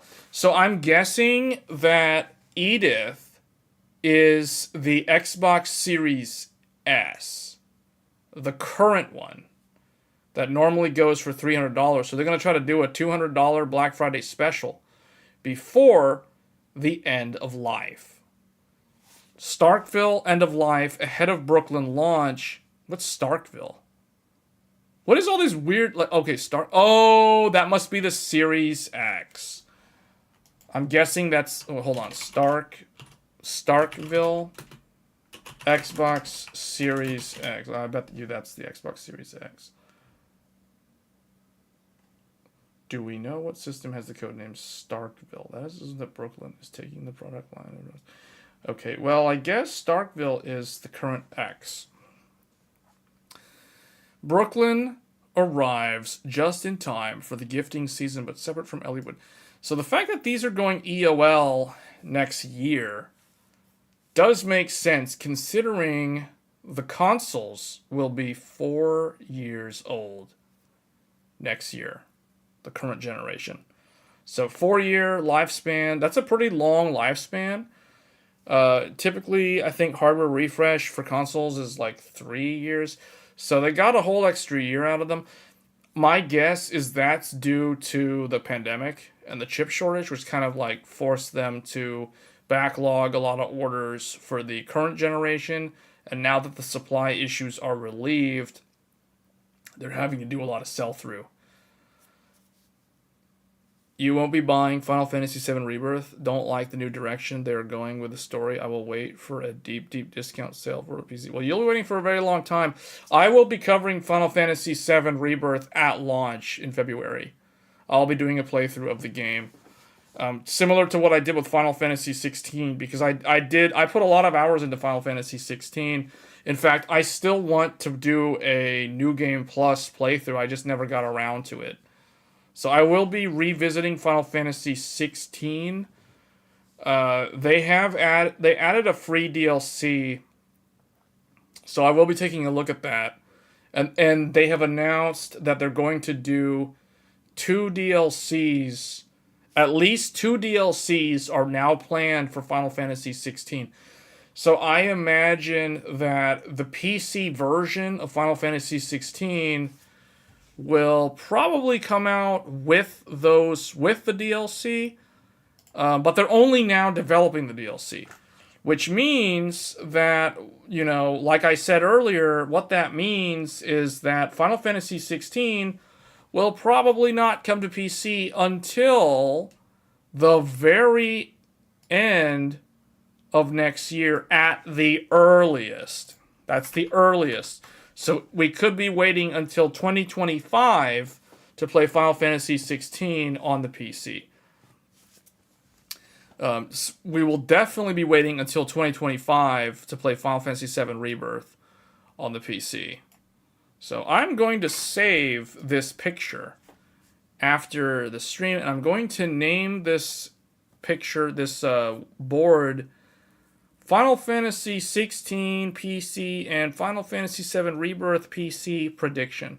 Because I want to go back and look and see when those games do come out. I want to see how accurate I was at guessing when they come out. Because I'm guessing December of next year for Final Fantasy 16, and I'm guessing August of 2025. So that's literally almost 2 years away to wait for Final Fantasy VII Rebirth on the PC. That's a long time to wait, but that is a very realistic time frame. You will be wrong. Well, we'll see. I'm pretty accurate when it comes to a lot of product launches. So, but the gaming stuff, I don't really pay too much attention on that. So, if anything to go by, you look at Final Fantasy 15. Final Fantasy 15 had, what, a year and a half to wait for the PC. And Final Fantasy VII Remake had a, like, what, 2 years of waiting around for the PC release? for the Final Fantasy VII Remake. So I don't think I'm really that far off. Because I always look at the historical. I use the past to make my predictions. I don't just throw predictions out of thin air. Everything that I do is strategic and logical. I'm not doing like random, oh, it's going to cost this much, or oh, it's going to come out on this day. You know, I don't do that. I'm not doing random stuff. Everything I do is based off of historical heuristics and pattern recognition and what companies do based off of their moves for product launches in the past. Can you predict when GTA 6 will release? Yeah, I can do that too. I just need to know when GTA 4 and 3 and all of them released to figure that out. Because GTA 5 was 2013, if I'm not mistaken. So let's do GTA. Let's predict GTA 6. So first there was GTA 2, GTA 3, GTA 4, GTA 5. Now, the only one that I'm familiar with in terms of the release day is GTA 5. Now, GTA 5 was... We're going to have to make a new thing. So, unfortunately, I won't be able to save some of this Intel discussion. I'm going to have to delete a lot of this stuff because we just don't have enough space. So, goodbye, Rocket Lake and Alder Lake. We barely knew you. Okay. So, GTA... I always do that. GTA 1. So when did GTA 1 come out? Let's just make this like this. I don't even know when GTA came out. But for the record, I've never played a GTA game, so I don't really know. GTA 1... release date. Where is it?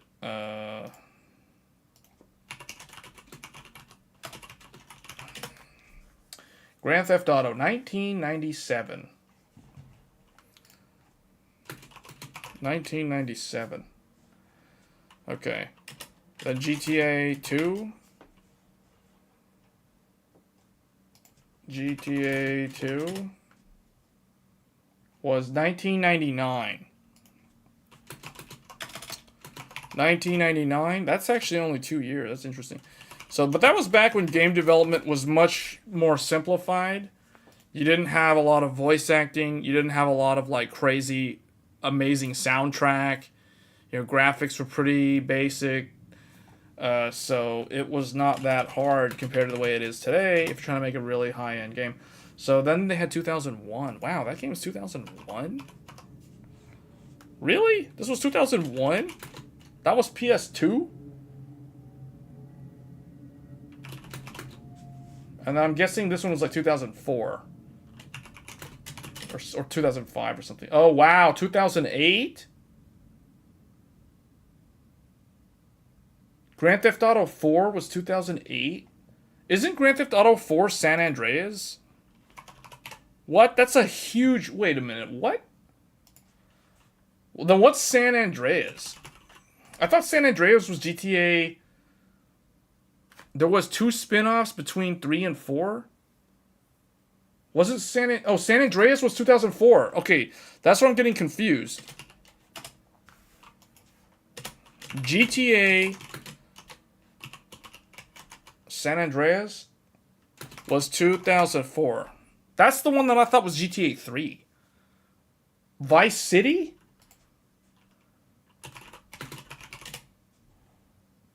Grand Theft Auto Vice City was 2002? I don't know anything about GTA. This is weird. Okay, hold on. GTA Vice City. 2002? Wait a minute, what? Okay, hold on, that's not that bad. So, this was this. This is like a 2-year difference. This is a 4-year difference. And that brings us to GTA 5. Which I know is 2013 on the PS3. Because PC got it in 2015. So, GTA 5 is 2013 for PS3 And I think Xbox also 360? Yeah. Okay, PC was like GTA 5 2015 was PC. So again, PC had to wait like 2 years just to get the game. So, you know, I don't think that's going to be a thing going forward. I don't think that Rockstar is going to do a timed exclusive. I highly, highly doubt it. So I would not worry about this unless there is a history of them doing this. Like, if they did GTA 4, like, timed exclusive on console, now I gotta go look, because that has me concerned. GTA on PC was GTA 4 was 2008, December. Oh, wow, okay, hold on, it was timed exclusive. PC got it at the very end of 2008, 360, and PS3 got it in April of 2008. So it was like... I'm just gonna say in here, PS3 360 April, and then PC was like December. So it got it at the very end of the year. So they do have a history of doing timed exclusives for consoles. I mean, this was like a 2-year gap. That's crazy.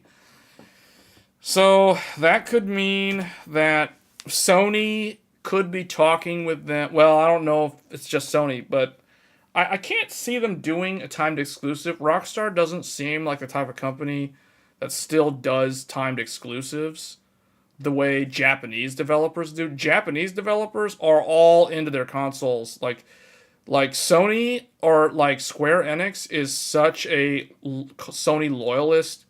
It isn't even funny. Like, it's just straight up not even funny. So that's the reason why you have things the way they are with the Final Fantasy games. But GTA... So now that brings us to GTA 6. So you're asking me to predict when GTA 6 will come out. Okay, so the last GTA game was GTA 5 for the PC in 2015. That was like 8 years ago. The longest they ever went was 5 years between GTA 4 and GTA 5. So 2008 to 2013. That's 5 years. And here we are sitting at like technically 10 years if you go by the console release. So you're asking me to predict when GTA 6 will come out based off of this? I'm going to go ahead and say... I'm gonna go ahead and tell you guys 2025. I think it's gonna be 2025. And the reason why I think it's 2025 is because I don't know what engine Rockstar will use. I don't know if they're gonna use their own engine. I don't know if they're gonna wait for UE5 to mature. They're definitely not gonna go with the Unity thing. I think Unity kind of screwed themselves over with the whole Unity deal. So I think 2025, tentative, for those that are curious. Because that means that the game will come out. It's their own engines. It's their own engine according to the leaks early this year. What are the leaks saying? Because I haven't even done any research on this. I'm just trying to... the reason why I'm going with 2025 is because 2025 is 5 years into the PS5 generation. So it's 5 years into the console generation. Now, when I look at GTA 5... Let me go back. So GTA 4 was like a year and a half into the PS3 generation. GTA 5 came out on the PlayStation 3 in September of 2013. So that was, let's see, 3, 4, 5, 6. Whoa, that was like at the very end. That was like 7 years. It could be 2025 or 2027. The leaks were gameplay videos where it shows the bug menus and whatnot. Okay. So it's probably 2025. if I had to guess. That makes sense because that puts us 5 years into the PS5 generation. Looking at GTA 5, GTA 5 came out September 17th, 2013 for the PlayStation 3. And that puts it at, almost 7 years into the PlayStation 3 generation. That's pretty late in the console generation. Now, the reason why 2025 makes sense is because, I'll tell you why. I don't know if I want to write it down. I'll just say, because 2025, because PS5 Pro, and I guess whatever the Xbox, I don't know if Xbox is even doing a revision because the leak seems to indicate that it's not going to have one. Because PS5 Pro dev kits will be available, I can't spell, available to Rockstar Games by that time. They'll already be like out in the wild. So meaning next year, Rockstar can optimize GTA 5 throughout most of next year for the PS5 and the PS5 Pro, basically the consoles, because that's what they always do. And I'm not saying that Sony's going to do an exclusive deal with them, but on the slight chance that Sony does an exclusive deal with Rockstar and like locks it out of PC for like 6 months or whatever, that means that the PC release would be 2025 and the PS5 release would probably coincide with the launch of the PS5 Pro, which is sometime in the second half of next year, basically a year from now. So, so I guess what I'm saying is the earliest you could see GTA 5 is like 14 months from now. So Q4 of next year. That kind of makes sense to me. Otherwise, it would be 2025. Realistically, that would be the general launch for a multi-platform release of GTA 5. Now, does my... you tell me. Does my prediction make sense? I don't know anything about GTA. Like, I've never played a GTA game. I mean, I've seen a lot of gameplay of GTA 5. I've seen, like, the Twitch streamers do the whole, like, role-playing stuff with GTA. And it's kind of hilarious. I've watched a little bit of that, but I never really got into the whole GTA franchise. It's not really my thing, so I'd rather play Dark Souls or Lies of P and Sekiro and those type of games, and Genshin Impact. So, you tell me. Like, do you think 2025 sounds realistic? Or do you think it sounds like I have no idea what I'm talking about? But that's my prediction.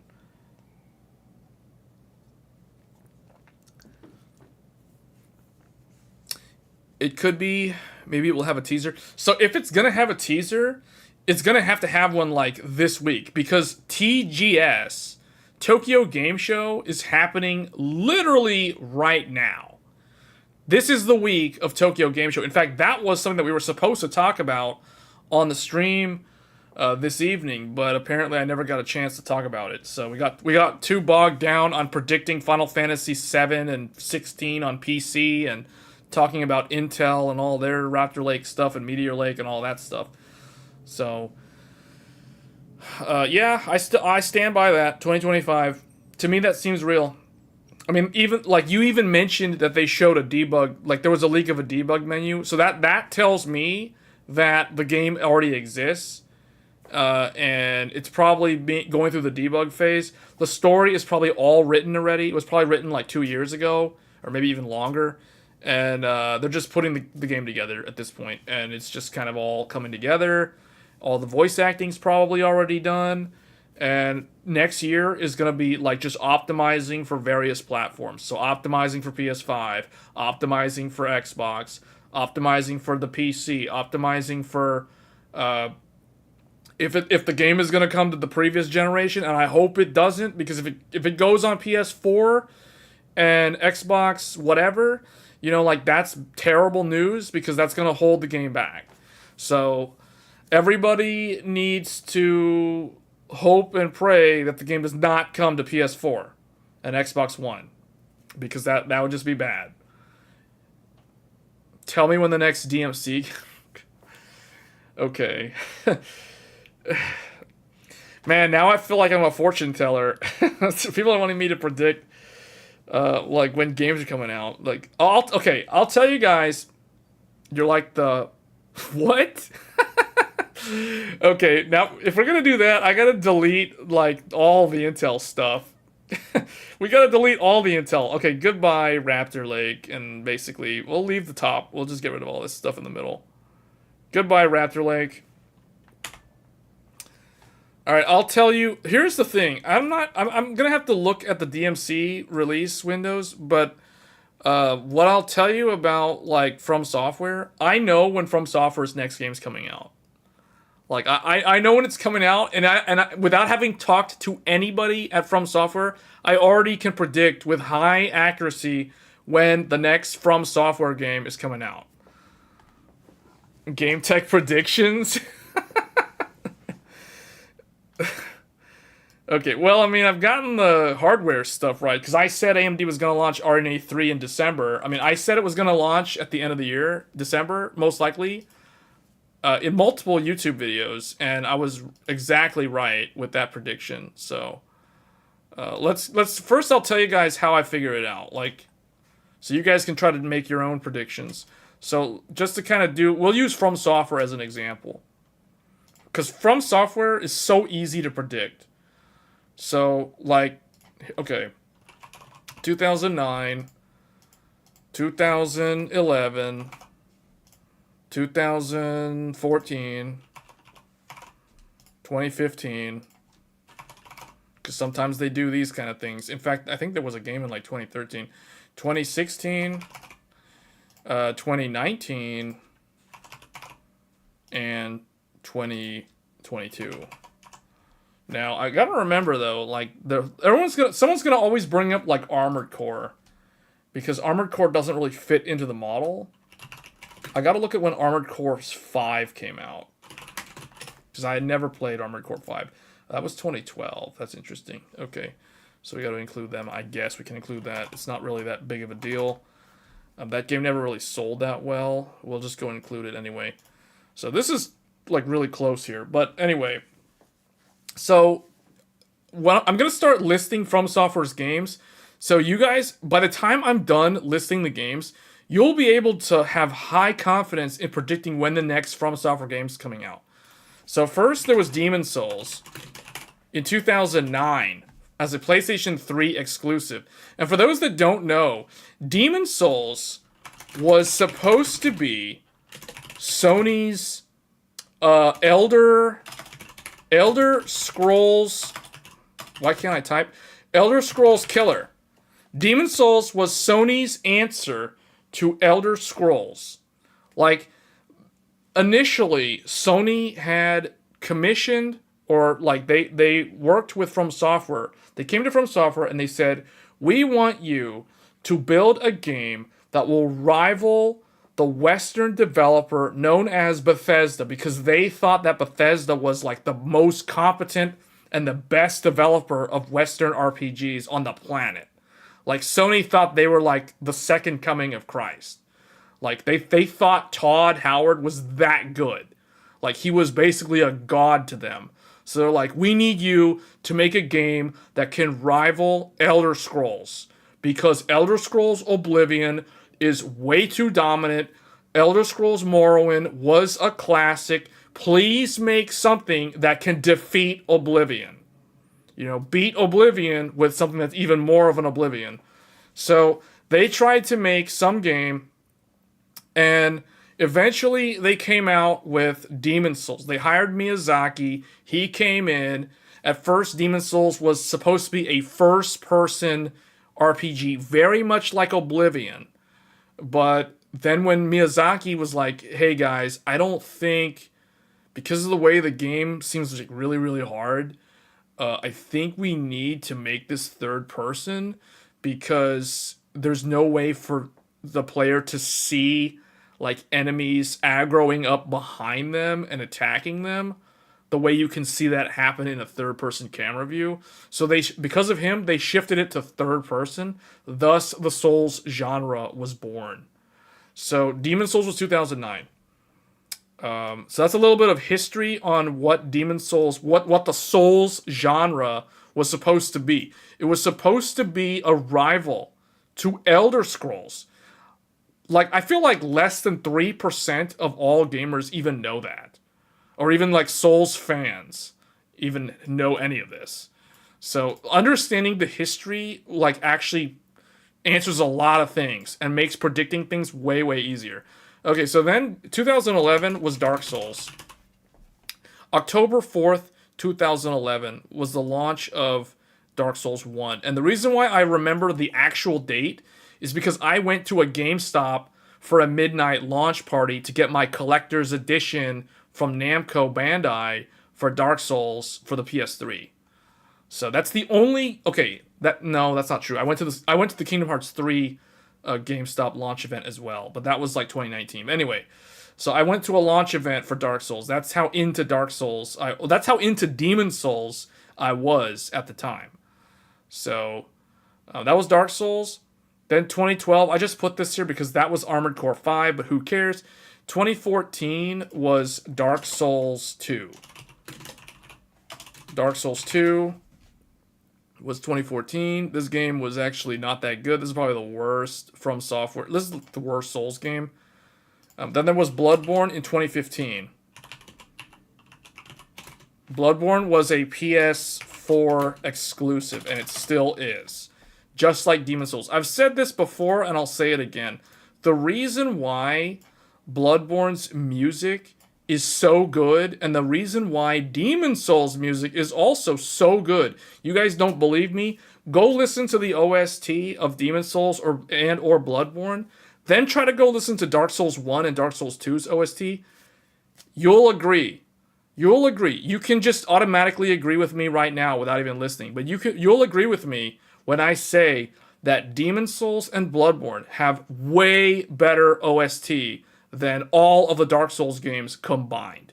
And the reason why is because of Sony. Sony helped with the music. Like, they provided the Philharmonic Orchestra, because remember guys, Sony is in the movie industry. So they actually provided a lot of resources to From Software for composing not just composing. I don't know if they helped with the composing, but they definitely helped with the sound recording, the sound stage, the choir vocals, the instrumentation. The reason why Demon Souls and Bloodborne is so good, the music of those games is so good, is because Sony actually helped with the music on those games. And that is part of the reason why those two games to this day are still PlayStation exclusive games. Even the Demon Souls remake is still a PlayStation 5 exclusive. A lot of people don't know that about those two games, but that is kind of a secret hidden knowledge as a reason to why those games are still not on PC. But the fact that Sony has been opening up to the PC market by moving a lot of first party, like Uncharted, Horizon, Spider-Man, etc. The fact, Ratchet and Clank, the fact that they're slowly bringing out their games onto PC for double dipping, that kind of points to the fact that we may see these games at some point in the future show up on the PC. But the reason why they're not on PC is because of Sony. Sony holds some kind of rights. Like, they hold the rights to those games. From Software can't just put those games on Steam. It's like they'll straight up get sued, or they don't even have the right to, potentially, because Sony owns the right to those games. They rather, Demon Souls and Bloodborne belong to Sony. They commissioned From Software to develop those games for Sony so that Sony could launch an Elder Scrolls competitor. Well, not Bloodborne, but Demon Souls definitely. Bloodborne, that's because Sony was like, hey, Demon Souls was great. We want you to make another game. So Bloodborne is actually it's kind of the spiritual successor to Demon Souls in that regard. Because if you guys ever look at the font, if you look at the font for Demon Souls and Bloodborne, what you'll notice is that they have a similar font design. There's a similar design language for the Demon Souls font and the Bloodborne font. They have this white, gothic, I don't know if it's gothic, but they have this font, right? Like Demon's Souls. Demon's Souls. Where's like the logo? See, like, look at this. Check this out. Demon's Souls. It's got that kind of look to it. And then Bloodborne. Again, see? With that font where it's kind of like this. You know what I'm saying? So that font is kind of similar looking. Especially if you were to load up the original game for Demon's Souls. And you see how it like loads in, and then it has this white. It's like in a white font with a black background. Bloodborne is exactly the same way. White font with a black background. So, very, very similar in terms of their presentation. And that's because it has to do with Sony and the design language. Alright, anyway, that was a super huge tangent. But anyway, Dark Souls 3. 2016, Dark Souls 3 was 2016. Now, here is where a pattern begins to develop. 2019 had a game from Software that won Game of the Year. 2019 was the year that From Software won Game of the Year for Demon's Souls back in 2009, but it wasn't the Jeff Keighley Game of the Year, because Jeff Keighley didn't have his Game Awards back in 2009. But I know GameSpot and IGN and a lot of the big review outlets for video games, they all kind of agreed that Demon's Souls was 2009's Game of the Year. But in 2019, From Software did it again with a game called Sekiro, a fully single-player game. This game was Game of the Year of 2019. And it was deserving of it because it was like so different from everything else when it came out. People somehow kind of consider it a Souls game, but it's not really a Souls game. You can't grind levels. It's fully skill-based. If anything, it's more like Team Ninja's Ninja Gaiden games than anything else. But Sekiro was probably one of their best games because it won Game of the Year. Then they did it again last year. They won Game of the Year again. We all know about the whole reformed Rabbi Bill Clinton. Should I remind you of that whole thing at the Game Awards last year? That was awarded to Elden Ring. So again, they won Game of the Year last year for Elden Ring.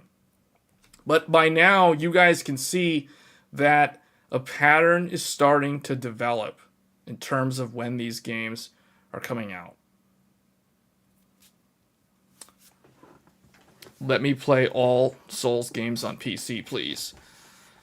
So this is the reason why if I do another Elden Ring playthrough, I'm going to be doing it on PS5. Because I have the game on PS5. I literally have every single Souls game on the PlayStation 5 installed literally right now. I have Demon's Souls Remake. I have Dark Souls Remastered. I have Dark Souls 2 Scholar of the First Sin Remastered. So these are the PS4 equivalents, but I can run the PS4 games at 60 FPS max all the time on a PS5. Then I have Bloodborne in all its 30 FPS greatness on PS5. Then I have Dark Souls 3 on PS5, but it's the PS4 version. Obviously, these are all like the PS4 versions. And then I've got Sekiro, again PS4, and then Elden Ring. So that's PS5. So I actually have all of them on the PS5 right now. If you're waiting for the PS5 refresh, you're going to be waiting until the second half of next year. So it really just kind of depends. I would not. Well, I can't tell you either way. It's going to be up to you. But I have it because I'm not going to wait around for Square Enix to make a game show up on the PC. Like, I'm going to be playing Rebirth day one next year in February. I already played Final Fantasy 16. I've already done all of it. So, like, you know, I'm not going to wait. So, the PS5 Pro will cost more, so it depends on your budget. Yeah, see, yeah, that's the thing. So, yeah. But anyway, so based off of this, logically speaking, if you look at the pattern that has developed, Dark Souls 3 was 2016, Sekiro was 2019, Elden Ring was 2022. So as you can see, there's a pretty consistent cadence here of when they launched their games. Even going further back, the only reason why this is kind of the way this is, because this actually still kind of lines up with the pattern. If you look at this, because if you look at Demon Souls 2009, Demon Souls, I believe, in Japan was actually 2008. I have to double check, but I'd have to look at when it released in Japan. But in the West, it was 2009. I strongly believe that Demon Souls was actually 2008 in Japan. In fact, I think we had the... okay, no, I was wrong. It was 2000. It was February 2009 in Japan. So, but still, if you consider that, then Dark Souls 1 was almost 3 years. Because Dark Souls 1 was the tail end of 2011. So that's almost a 3-year gap. Because that's almost 2012, and this was like the start of 2009. So it's almost 3 years. Which means From Software has a consistent 3-year development target. Are you guys hearing this train sound too? Train sound? No. I'm not hearing any train sound. So anyway, 3-year development cycle for the From Software games. So that means, based off of this logic, I can confidently predict with high accuracy that From Software's next game will be 2025. So 2025 is going to probably be a big year for gaming if GTA 5 launches, or no, GTA 6 launches in 2025. Because not only would GTA 6 launch in 2025, but From Software's next big game will also launch. And From Software has developed a name for themselves because they literally won Game of the Year in 2019 and in 2022. Meaning both of their big name games won them Game of the Year. And the thing is, Dark Souls 1, this one, almost won Game of the Year. I have to check if Bloodborne actually won Game of the Year. I don't know if it did, but it was probably definitely on the list for 2015. But the fact that they continuously win Game of the Year when they launch a big product. Now, they launched Armored Core 6 this year, but that's not really going to do anything. That game is even more niche than Elden Ring was. Yeah, so The Witcher 3 won. Okay. Yeah. So, but Bloodborne was definitely on the list, though. Yeah, I wasn't sure if it would actually win. But yeah. So 2025 will be the next From Software game. So who knows if that's going to be, Dark Souls 4 or some other game or Elden Ring 2. I don't expect an Elden Ring 2 or even a Dark Souls 4. I don't know what they're going to do, though. Like, it will be interesting to see. What I would like to see from the From Software team is I would like to see a Dark Souls in space. Like, give me Starfield, but, like, made by From Software. That would be cool. That would be cool. And the reason why I'm thinking of that is because not only did Miyazaki say in an interview that he wanted to do a sci-fi type game, but I don't know if in the context of him saying that might have been just him referring to Armored Core at the time. But because Armored Core is kind of a sci-fi game.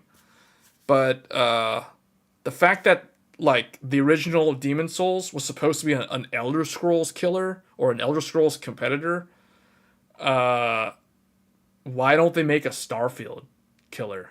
You know what I'm saying? Like make a sci-fi Souls game.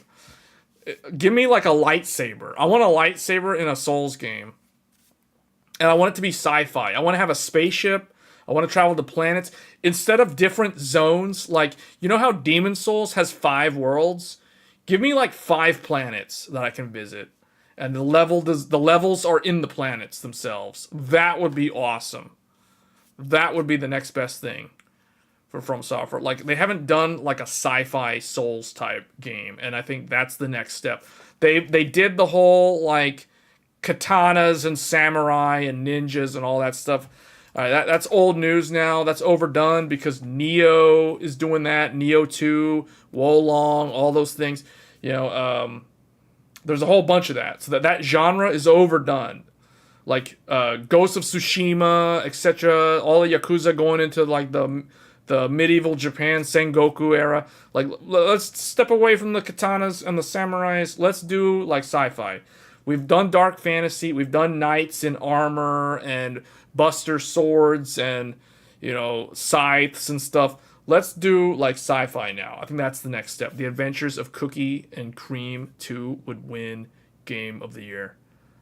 Okay, well, do that. Like, have them make that, because I think they can make something out of that.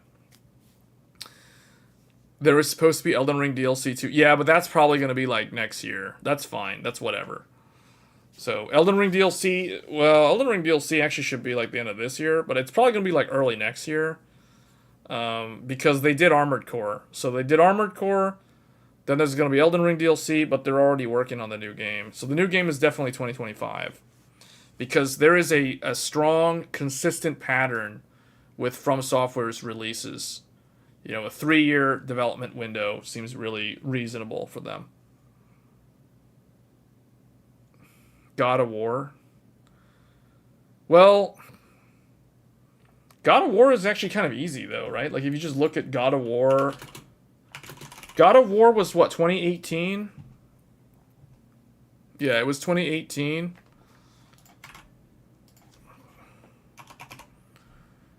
...2018 was God of War.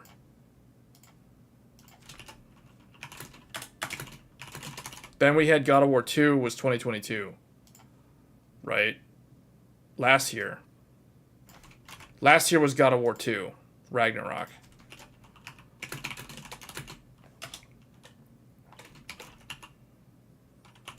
Ragnarok? I don't know how to spell that. I think that's right. So basically, God of War and God of War Ragnarok, there was a 4-year gap. That's a 4-year gap. So that means 2026. There you go. There's your prediction. God of War 3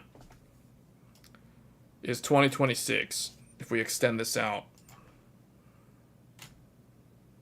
It's pretty easy. I mean, unless the developer is very bad on like keeping to their release window, it's not that hard to predict when their next game will come out.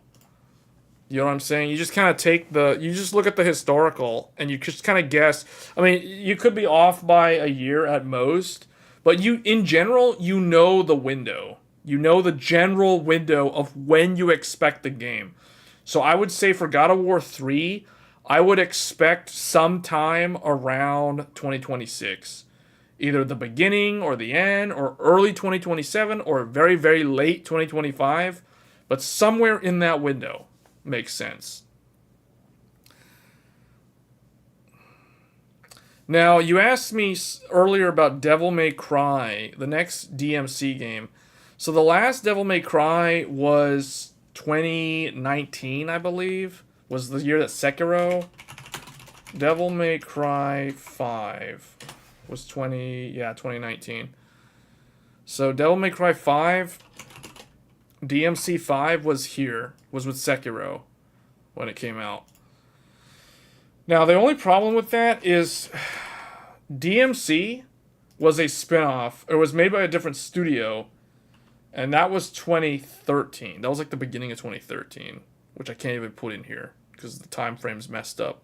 Anyway, 2013, we'll just kind of squeeze this in, was like DMC.